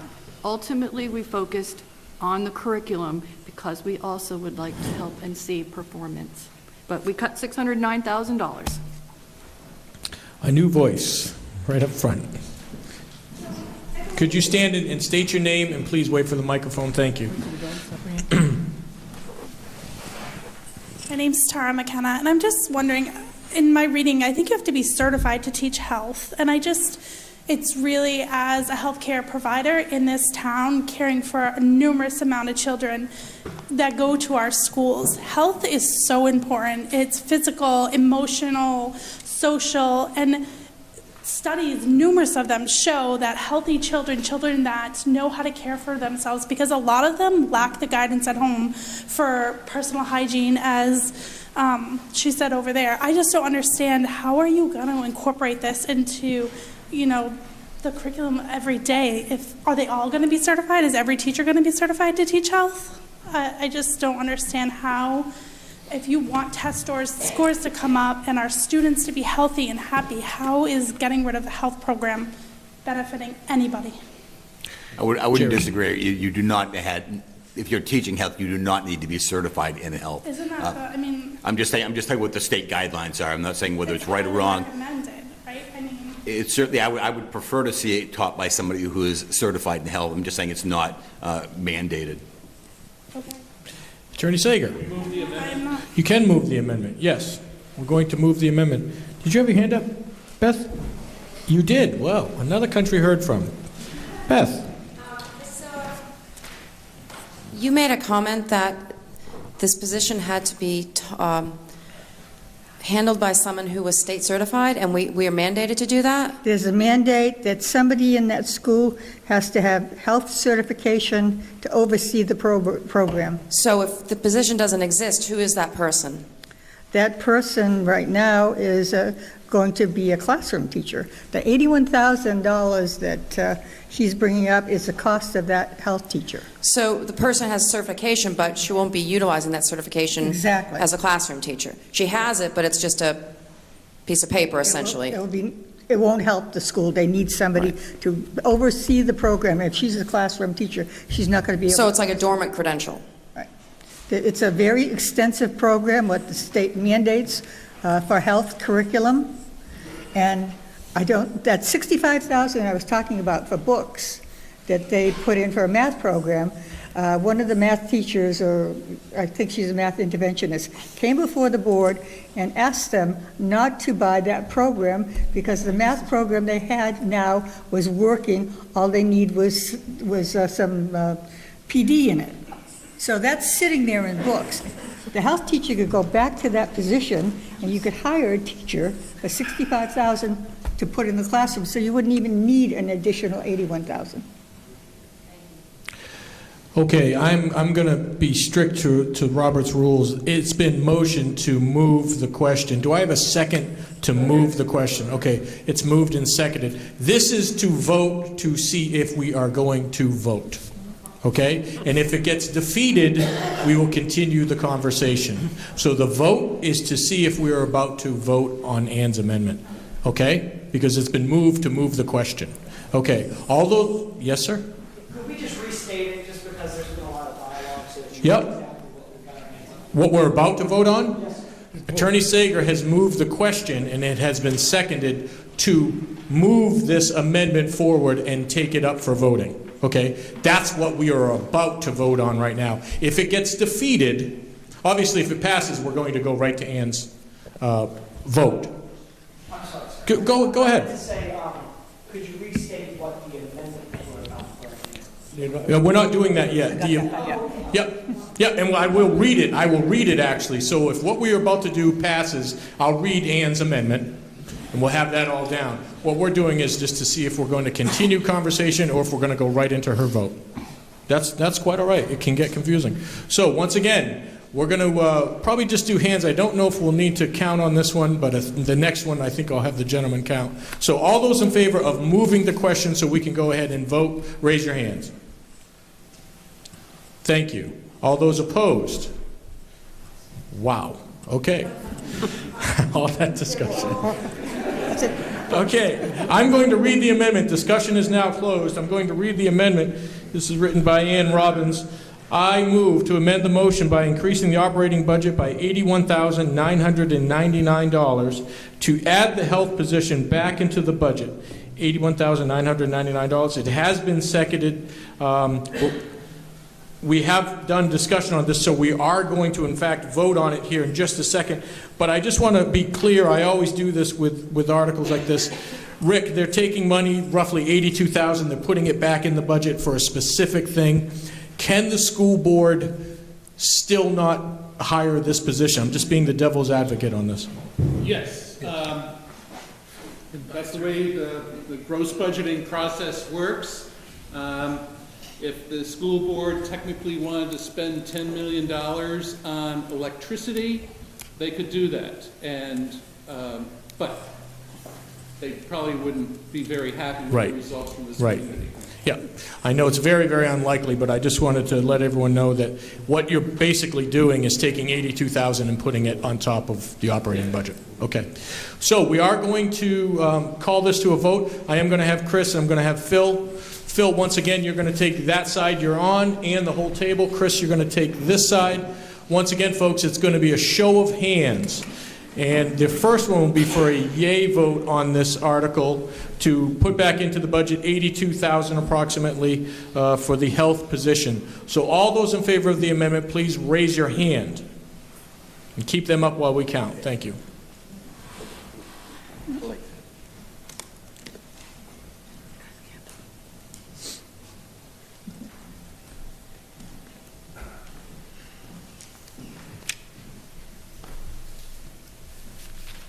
Phil? 19. Chris? 18. Okay. Okay, and those opposed?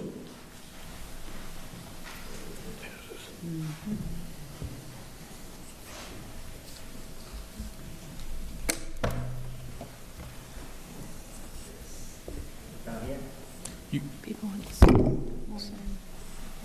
People want this going Okay. than I gave them credit for. Oh, easy enough. That article passes.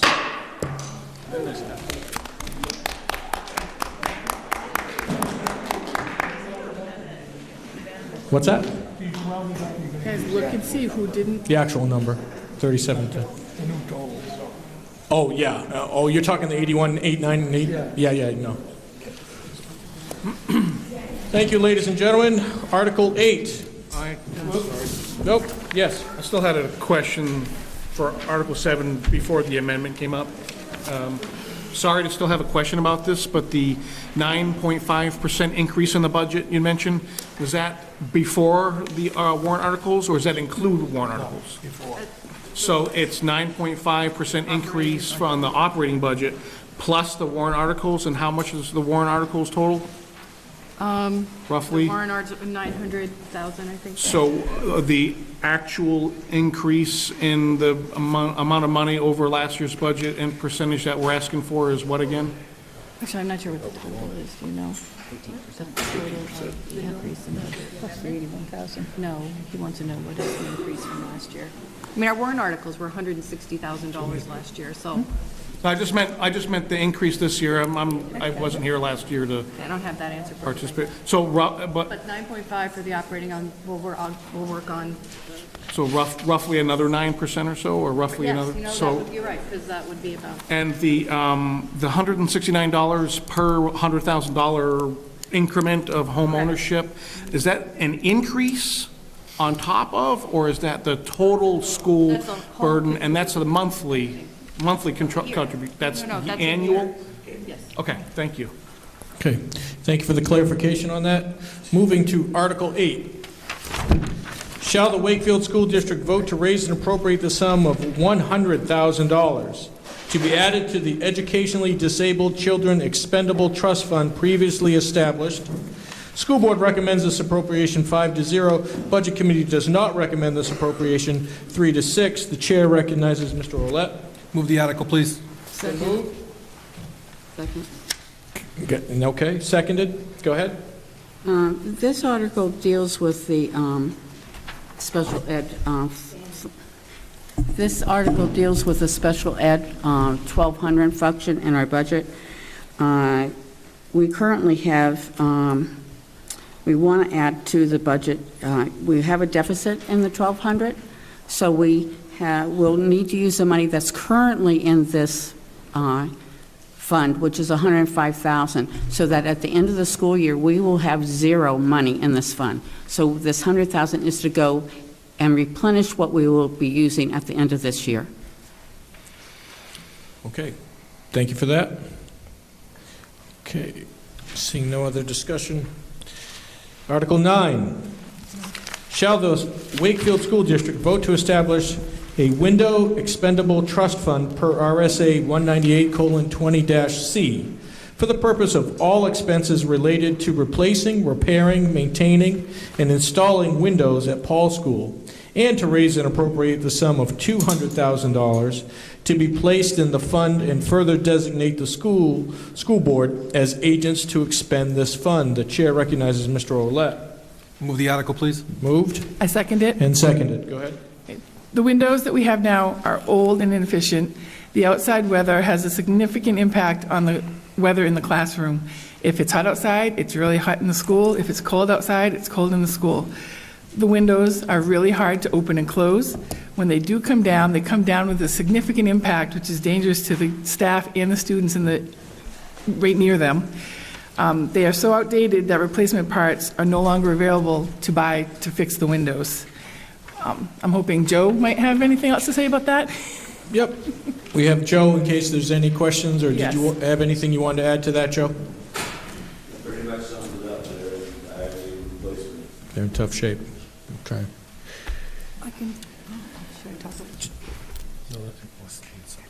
You all set, Tracy? Yep, thank Okay. Yep, yes, sir, go ahead. I just want to enter for the record, I asked several times for whether there had been an opportunity for an accurate and timely estimate. $200,000 is a fairly large number for a stab in the dark. Additionally, the length of time it takes to replace what I'm guessing is a significant number of windows, whether that could have been split up between multiple years or would be appropriately split up over a number of years based on the capacity of the contractor to complete that job. So the $200,000 is a large number.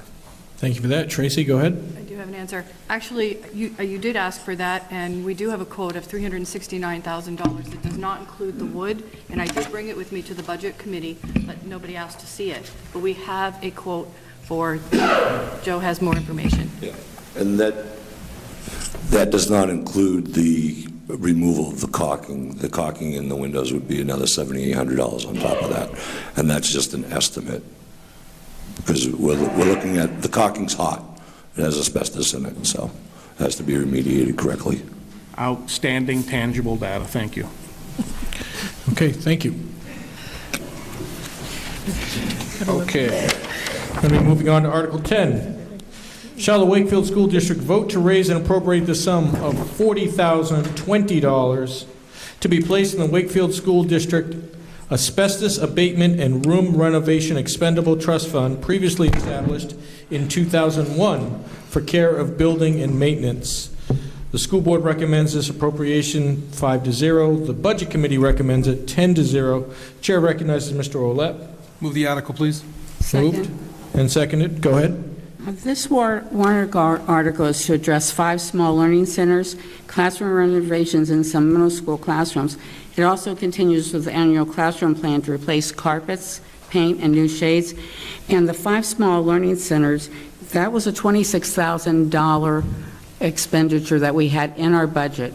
We were asked to remove it by the Budget Committee, and so did.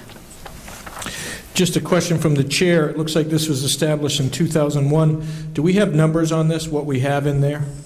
$379. $379. $379? Okay.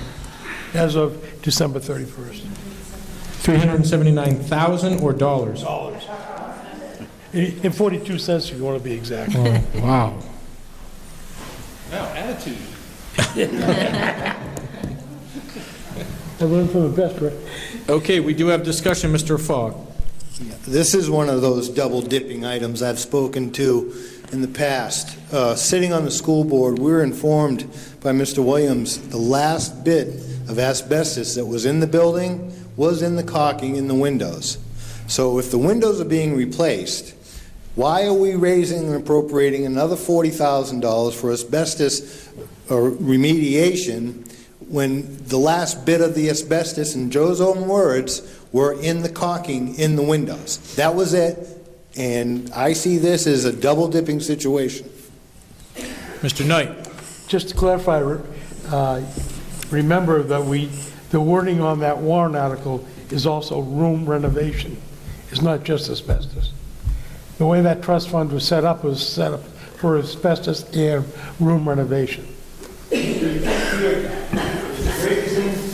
It's raising public... You were on the board when we changed the wording, Ralph. And you might want to look at the vote. You know? Okay, yes, Peter. My understanding that some of this asbestos had to do with the flooring, the tile, the composition of the glue underneath it. When we did the original asbestos abatement, we did it in 2 phases. We did phase 1 and a phase 2, and it was the mastic and under the VCT floor in the old 9x9 squares. Okay. Okay, thank you. Jerry. Joe, correct me if I'm wrong. This dollar amount that we have put in here, this $40,020, addresses the room renovation in the middle school, which addresses, carpet, paint, and shades. And it also addresses the 5 learning centers to address the lack of space we have in the building. Nothing in that $40,020 has to do with asbestos. Is that correct? Correct. Thank you. So why is the article mentioning asbestos? Again, that is what raises public concern in the task article quicker than anything else. When you talk about students' health and welfare, just throw in the word asbestos and you're guaranteed to get that money. It's deceitful. I would assume this is a guess from the chair, but the reason it is written that way is because that's the way the capital fund is written, set up? Exactly. You can ask Howard to answer that same question, that this is the way it's been written, and that's how we use that warrant. Yeah. Okay. Thank you, sir. All right. That was Article 10. We're going to move on to Article 11. Shall the Wakefield School District vote to raise and appropriate the sum of $185,000 to be placed in the Wakefield School Transportation Expendable Trust Fund established in 2000 for the purpose of obtaining vehicles and funding major repairs of vehicles needed for student transportation? School Board recommends this 5-0. The Budget Committee recommends this 10-0. The Chair recognizes Mr. Olet. Move the article, please. I second. Thank you. This warrant article will cover the cost of replacement of one 77-passenger bus, one 14-passenger van, and one small van to utilize older bus vehicles scrap parts for savings towards purchase of the new vehicles. Mr. Knight. Just before the question is asked, currently as of December 31st is $60,081 in the capital fund. And I'm going to ask that one more time. $50,881? 60,000. 60. Okay, thank you. 081. 081. Thank you. Okay. Steve in the back. We actually have a need for a 14-passenger vehicle, or would we be well suited with a minivan instead? School Board, yes. One of the reasons a 14-passenger vehicle works really well is you don't need a CDL. So we can carry the most students, we can get them to an after-school game, we can get them to where if we're out of a bus driver, and right now districts are stealing bus drivers, we can get a team to where they need to play, we can use it for other things without a CDL driver. I would think you'd... Mr. Olet, yes. We struggle with CDL drivers like every other school district now, so we figured we looked at this actual topic ourselves, so getting a non-CDL bus is the way to go at this point right now. Thank you. Go ahead, Mr. Brown. The only problem that I see is that how many buses on a regular basis will I see one kid in a 77-passenger bus? At the end of the route. One kid in basically any bus, especially when it comes to the afternoon. Mr. Gregoire. It's a lot of money. These vehicles don't get very good gas mileage, and to transport one or two kids in a 77 passenger. As a matter of fact, I know for a fact we were transporting one child to Portsmouth daily, every day of the year, in a 77 passenger vehicle. Jerry?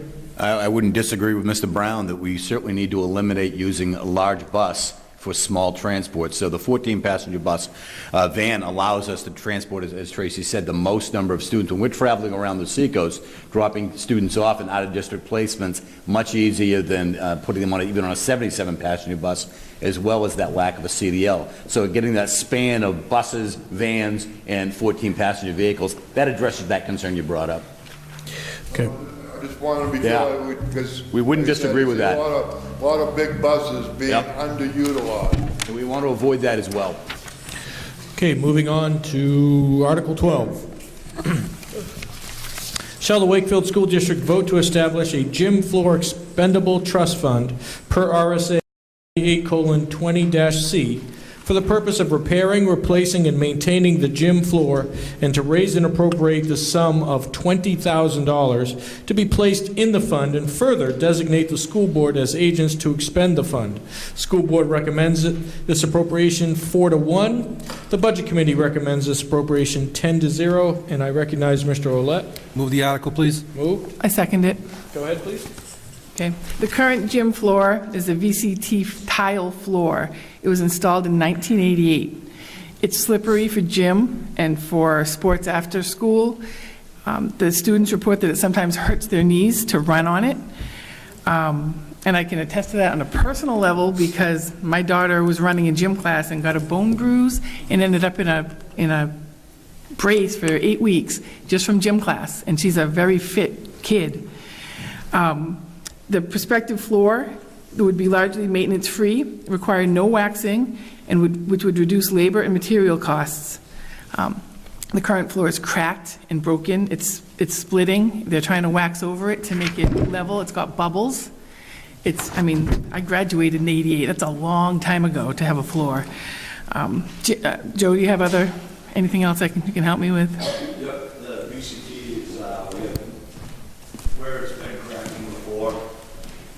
It's different color tiles. Our lines are on the flooring have diminished. You can't tell what's a volleyball court and what's the smaller basketball courts. There are holes in it where the VCT is actually, we've taken an epoxy and put the epoxy in. It's just age, you know? You change your rugs in your house. You gotta change your floors in your school. And it's used a lot because it's lunchroom and multimedia room and everything. It's used for everything. Just yesterday, we had Community Day in there. This morning, Parks and Recs in there. New Durham, Gilmington, all those teams are over here playing today.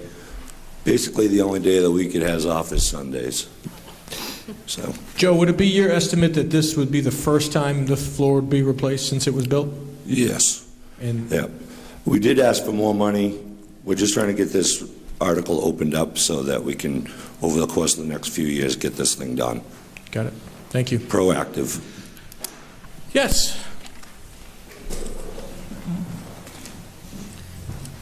Marcia McCarthy, just to add to the anecdotal evidence, my daughter broke her knee on that floor. The bone right under her knee, actually, 2 years ago. And she was just running. She didn't fall. Nothing happened. She was just running. It popped, and it was a bone break. I never would have thought to connect it to the flooring surface, but yeah, it's bad. Joe, yes. The overall cost of a new floor is $120,000 for a rubber floor that's not there. So Okay. that's the overall cost of everything. And that will not include moving our bleachers off of the walls and putting them back on. And I am not a certified technician to be able to do that, so that would be an overall cost on that end of everything also. So north of 120. Peter? Just to check on that, Joe, on the floors, it seemed to me like about 15 years ago when they replaced the bleachers, that they replaced the floors around the same time. I thought I remember something in the budget about that, but that's just, I mean, maybe to check, for clarification. To check the records. Yep. Okay. Yes. I'd like everybody to know that I was a lone dissent on this warrant article, not because I don't believe in replacing the floor, but we had it at $60,000 in the CIP for next year and $60,000 in the next year. So I figured we really needed to fully fund it, and that's why I didn't support it. Thank you. Thank you for speaking up as the lone descendant. We usually don't pull them out specifically, but thank you. Well, she didn't want us to compromise. Moving on to Article 13. Shall the Wakefield School District vote to raise and appropriate the sum of $40,790 to be placed in the Wakefield School District Technology Trust Fund established in 2009 for the purpose of purchasing, replacing, and upgrading computers and related educational media technology in the Wakefield School District? School Board recommends this appropriation 5-0. The Budget Committee recommends this appropriation 10-0. I recognize Mr. Olet. Move the article, please. Moved I second. and second. Go ahead.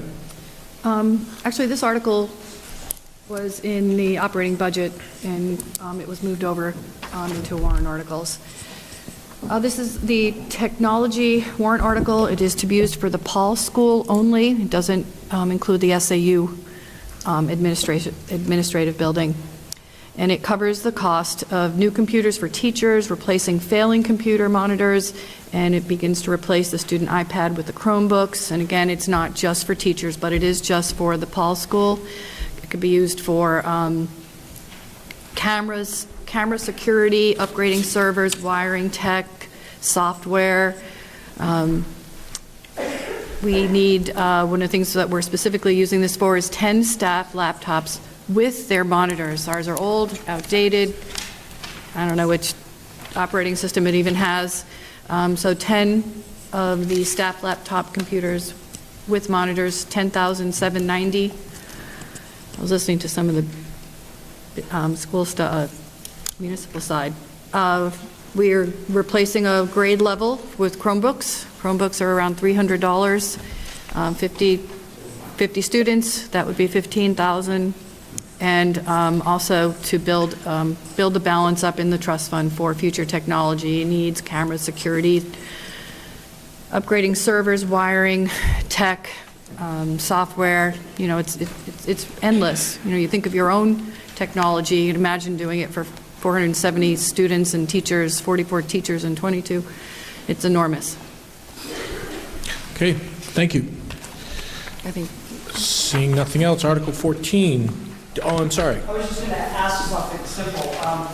So with that technology fund, you're talking about, there are security-related issues associated. You're talking about some security-related technology like security cameras and these types of things. And that's actually, you're looking to take security pieces as well as supplementing children with like new Chromebooks and these types of things. It seems like it would be from a different fund almost, right? Or is that how it's always been? Security cameras, Chromebooks, same fund? We've done it both ways. We have in the past had a security trust. That initially came from a renovation. The first time we did the security upgrades about 5 years ago. Because it's technology related, a lot of our security cameras run through servers. Right. So again, kind of put it all into this one technology piece. Right. So this obviously in the same budget as like bulletproof glass or something like that. But it's just all technology falls into this fund then. This is technology, so I don't think, if we put in something that was upgrading any part of the facility physically, not related to technology, I don't think would fall into this. This is talking about, again, we had some issues with servers excuse me, I got a big voice, but I don't want to, I'm talking directly to you. We have had issues with our technology of our service for our security, so this would be specifically to address that. Okay. Thank you. We're on the home stretch here, folks. Article 14. Shall the Wakefield School District vote to raise and appropriate the sum of $16,500 to be placed in the SAU Office Capital Reserve Fund established in 2018 for the purpose of building repair, maintenance, and equipment at the SAU office? School Board recommends this appropriation 5-0. The Budget Committee recommends this appropriation 9-1. Chair recognizes Mr. Olet. Move the article, please. Second. This warrant article will cover the cost of maintenance and building repairs in the SAU building only, as well as addresses the technology needs specifically for the SAU. This article will replenish the Capital Reserve Fund for unanticipated expenses in the FY19 budget in the trust for the SAU.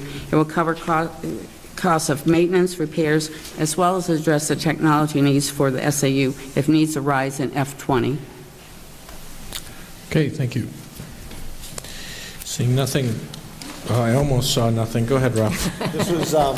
This is the same SAU office that was renovated 2 years ago at the cost of $18,000, I believe, and some of that money was returned. So it seems like this article and the next one are looking for $26,000 plus for that SAU building. Is that right?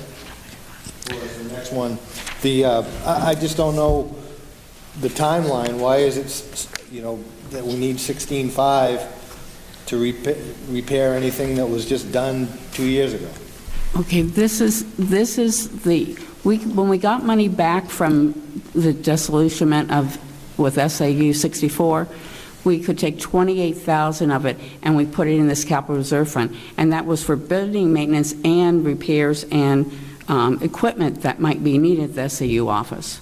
Okay, so we had to use some of that money this year from this trust, Capital Reserve Fund. So we're replenishing what we took out so that we will have it there for other uses next year. Okay. Upgraded and brand new in 16, right? I couldn't hear you. Can't hear you. Okay, we've got Jerry that's going to, go ahead. I think if you read the warrant article, it states building repair, maintenance, and equipment. Now, I can recall a few years ago we had to replace Joe's clothing because he spent, a few days underneath there in the freezing weather in repairing and heat taping underneath one of the modulars because of the heating source and the pipes freezing up. Again, kind of like our sprinkler system that I was talking about earlier. There may be something that comes up. We may lose those barred heating units. Those are not in a great shape. Those are 20 years old. They are not going to last forever. When we have something go south in the SAU, we're going to need to repair that. And that's what this addressed. This is not about renovating the new office that was done 2 years ago. This is talking about addressing our technology needs that come up, servers, things of that nature. But by no means are we talking new paint, new rooms, and patching walls. We're talking about anything that might come up. Howard, did you have something? Just that, the original 28 we got, it is still in there. However, I know there's a bill that's going to be coming because we had to change one of our servers for the finance department, and that's not a cheap server. So that's the type of thing they're buying. The equipment we got from SAU 64 wasn't the greatest. Mrs. Gould? The servers crashed, and basically everybody was saving their data for the school on the thumb drives. So they crashed, the computers and servers needed to be replaced. $25,000 came from the 28. We've got a request from the clerk. Howie, do you have that number again, what's in there? $28,551. Thank you. Mr. Gregoire.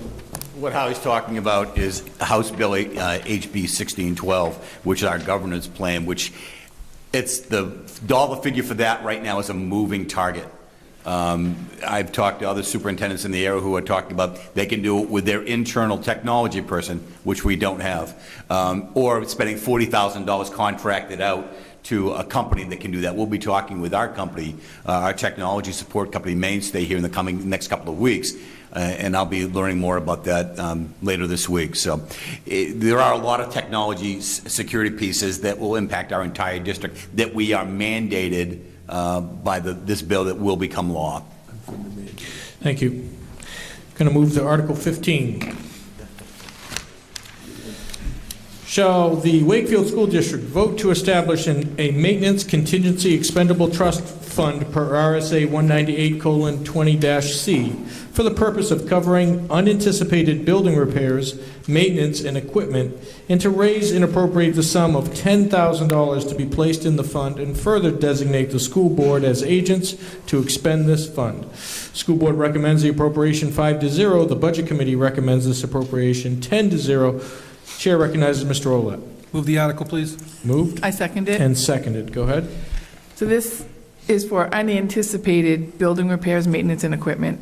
An example is right now our sprinkler system is having some failures, and because it was rotting from the inside out and we didn't anticipate this, it's going to cost a lot of money to fix it. And if it lets go later, we're going to have to find a lot of money for a place to teach the kids because they won't be able to go in the building. So this money wouldn't be for the SAU, it would just be for the building, and it's just in case something comes up that we have no idea is going to happen now. Thank you. Mr. Fogg. So out of function line 2610 facilities, there's a proposed budget of $534,851. You wouldn't be able to find the monies in that line for your sprinkler system that needs to be repaired? There could be any number of unanticipated things that happen. If we have to pay for the sprinkler system, it would be more than $10,000. This is just to keep us from having to go into the negatives again next year. There's a really good chance that something will come up, just in the building, and we're trying to be proactive. Okay. Thank you. Article 16. Shall the Wakefield School District vote to authorize indefinitely until rescinded the retention of year-end unassigned general funds in the amount not to exceed in any fiscal year 2.5% of the current fiscal year's net assessment, in accordance with RSA 198:4-B, Roman numeral 2. Such fund balance retained can only be used to reduce the tax rate or for emergency expenditures and over expenditures under RSA 32:11, which are approved by the Department of Education. Did you write that, Rick? The school board recommends the appropriation 5-0. The budget committee does not recommend this appropriation 2-7. The chair recognizes Mr. Olet. Move the article, please. Moved. I second. And seconded. Discuss, please. Second. This is an interesting article. Basically, the school district is not allowed to have a fund balance like the town does. When you're finished with your... Tracy, I'm going to have you step right up to that, please. Thank you. Currently, the school district is not allowed to have a fund balance. Any money that's left over from your budget gets returned to the town to reduce local taxes, local school tax, the school tax specifically. And the state recognized that this sometimes may leave schools in a very precarious position. If they have a major failure of some kind, they're over their budget and have to go to the town and the DRA and the Department of Ed to request funding. So they created an RSA that would allow the school district to retain 2.5% of the net assessment at the end of the year. The net assessment in a town would be the local education tax, which last year was $5,708,000, plus the state tax, which was $2,153,000, for a total of $7,861,960. If you multiply, this is last year, so these are fixed numbers. So last year, 2.5% was $196,549. It would allow the school board to vote on all 2.5% or a lesser value if they wanted to retain $50,000 and give everything else back for the ensuing year. So the next year comes along, great budget, you don't need it, you get to, it must, not get, but it must be returned to reduce the local school tax. You don't keep it year to year. That year you get to once again vote on a 2.5% of whatever may have been left over. It's a way to give the school, if not a fund balance, but something like that, but if you actually need to use the money, you have to exhaust all trust funds, all appropriations, all trust funds, capital reserves. You have to have an appointment with the Department of Ed, the DRA, the Budget Committee. This is not easily accessible at all. You have to really exhaust all your funds before you use it. So it's, and if it's not used at the end of each year, it must be returned to the general fund to reduce the local school tax. It's, so right now it has no fiscal impact. It's only money that's possibly left over. It doesn't raise taxes. Just like the general fund, they might hold on to it. You know, the general fund is money that was raised by taxes. It just hasn't been, they're just holding on to it, but it's for town use, not school use. The school has no general fund as a, I hope that explains it well. Okay, yes, Denny. Well, you know, we in the Budget Committee, we looked over these articles, and, you know, we already approved Article 6, which gives you the ability to, like, you're asking for 200,000, and it could be 300 or 400,000. As long as you have Article 6 to make up a deficit in any one of your fiscal years, why do you need Article 16? That's why I think Budget Committee voted this no. You already have the ability to make up a deficit. Why do you need Article 16 on top of your ability to use the monies from an Article 6?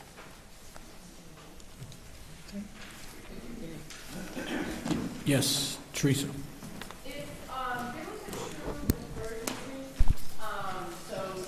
System issue happening, and would the school be able to go before the town and the Budget Committee and the DRA to use some of the unassigned fund balance for that emergency? It'd be a deficit spending, I think, Teresa, just like we did.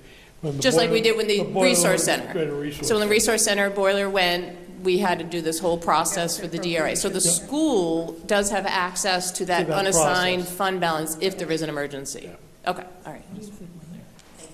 Thank you. Mr. Sager. Yes. This would be more or less in lieu of Article 6 to allow the town or school district to build up a little bit at the end of the year if there is some excess.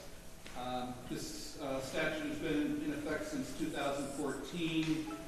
I understand a lot of school districts are implementing it sort of on a rolling basis.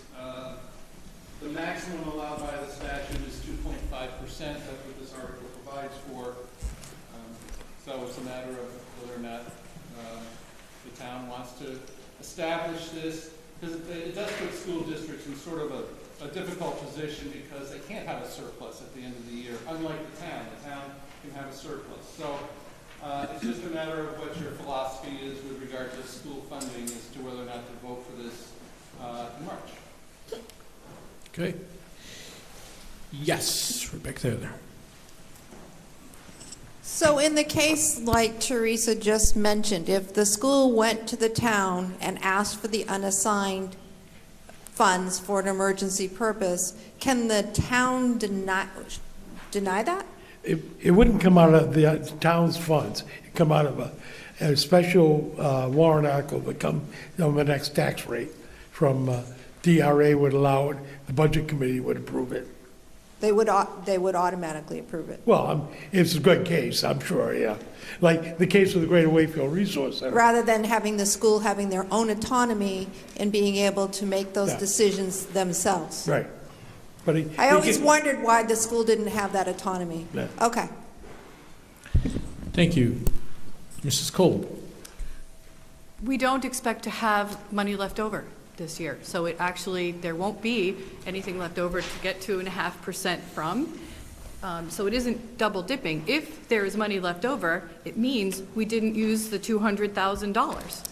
And then, yes, it would be nice to be able to retain a little bit of a fund balance. But you're not going to get both. If we have money left over, that means we didn't need to raise the Article 6, which would be wonderful. So you only use it if there's money left over, which means you didn't exceed your budget, and you can have a little bit of a protection for the ensuing year. It's just 1 year. Okay. Yes, sir. My quick comment as a taxpayer, not as a committee member particularly, but in light of the reference to Article 6 and the fact that they don't expect to have a deficit, what I find the least palatable about this is that in a year where we do not expect to have a fund balance, and particularly in reference to Tracy pointing out that 2.5% is a fairly large amount of money, to ask the townspeople to vote to authorize indefinitely until rescinded on a year that we do not expect to have money left over, that's going to fall off the radar. That's not something that we necessarily expect to happen, but when it does, every time we have an opportunity to give money back, we should, particularly when we give opportunities to ask for more money when we run out. That's my opinion as a taxpayer. Mr. Kasperzik. I just also see this as a means of promoting maybe irresponsible expenditures of your budget, making sure you spend it down, knowing that you're going to get more money, in the background. I would hope that we would keep it the same as we have it, so that way we can have the difference, the budget be more scrutinized and used properly. Thank you. Okay. Seeing no further discussion, that does complete the school warrant. And I would Priscilla? The Budget Committee will have a meeting after this. Yes, the Budget Committee will stay and have a meeting after this. Ann? Oh, thank you. Thank you.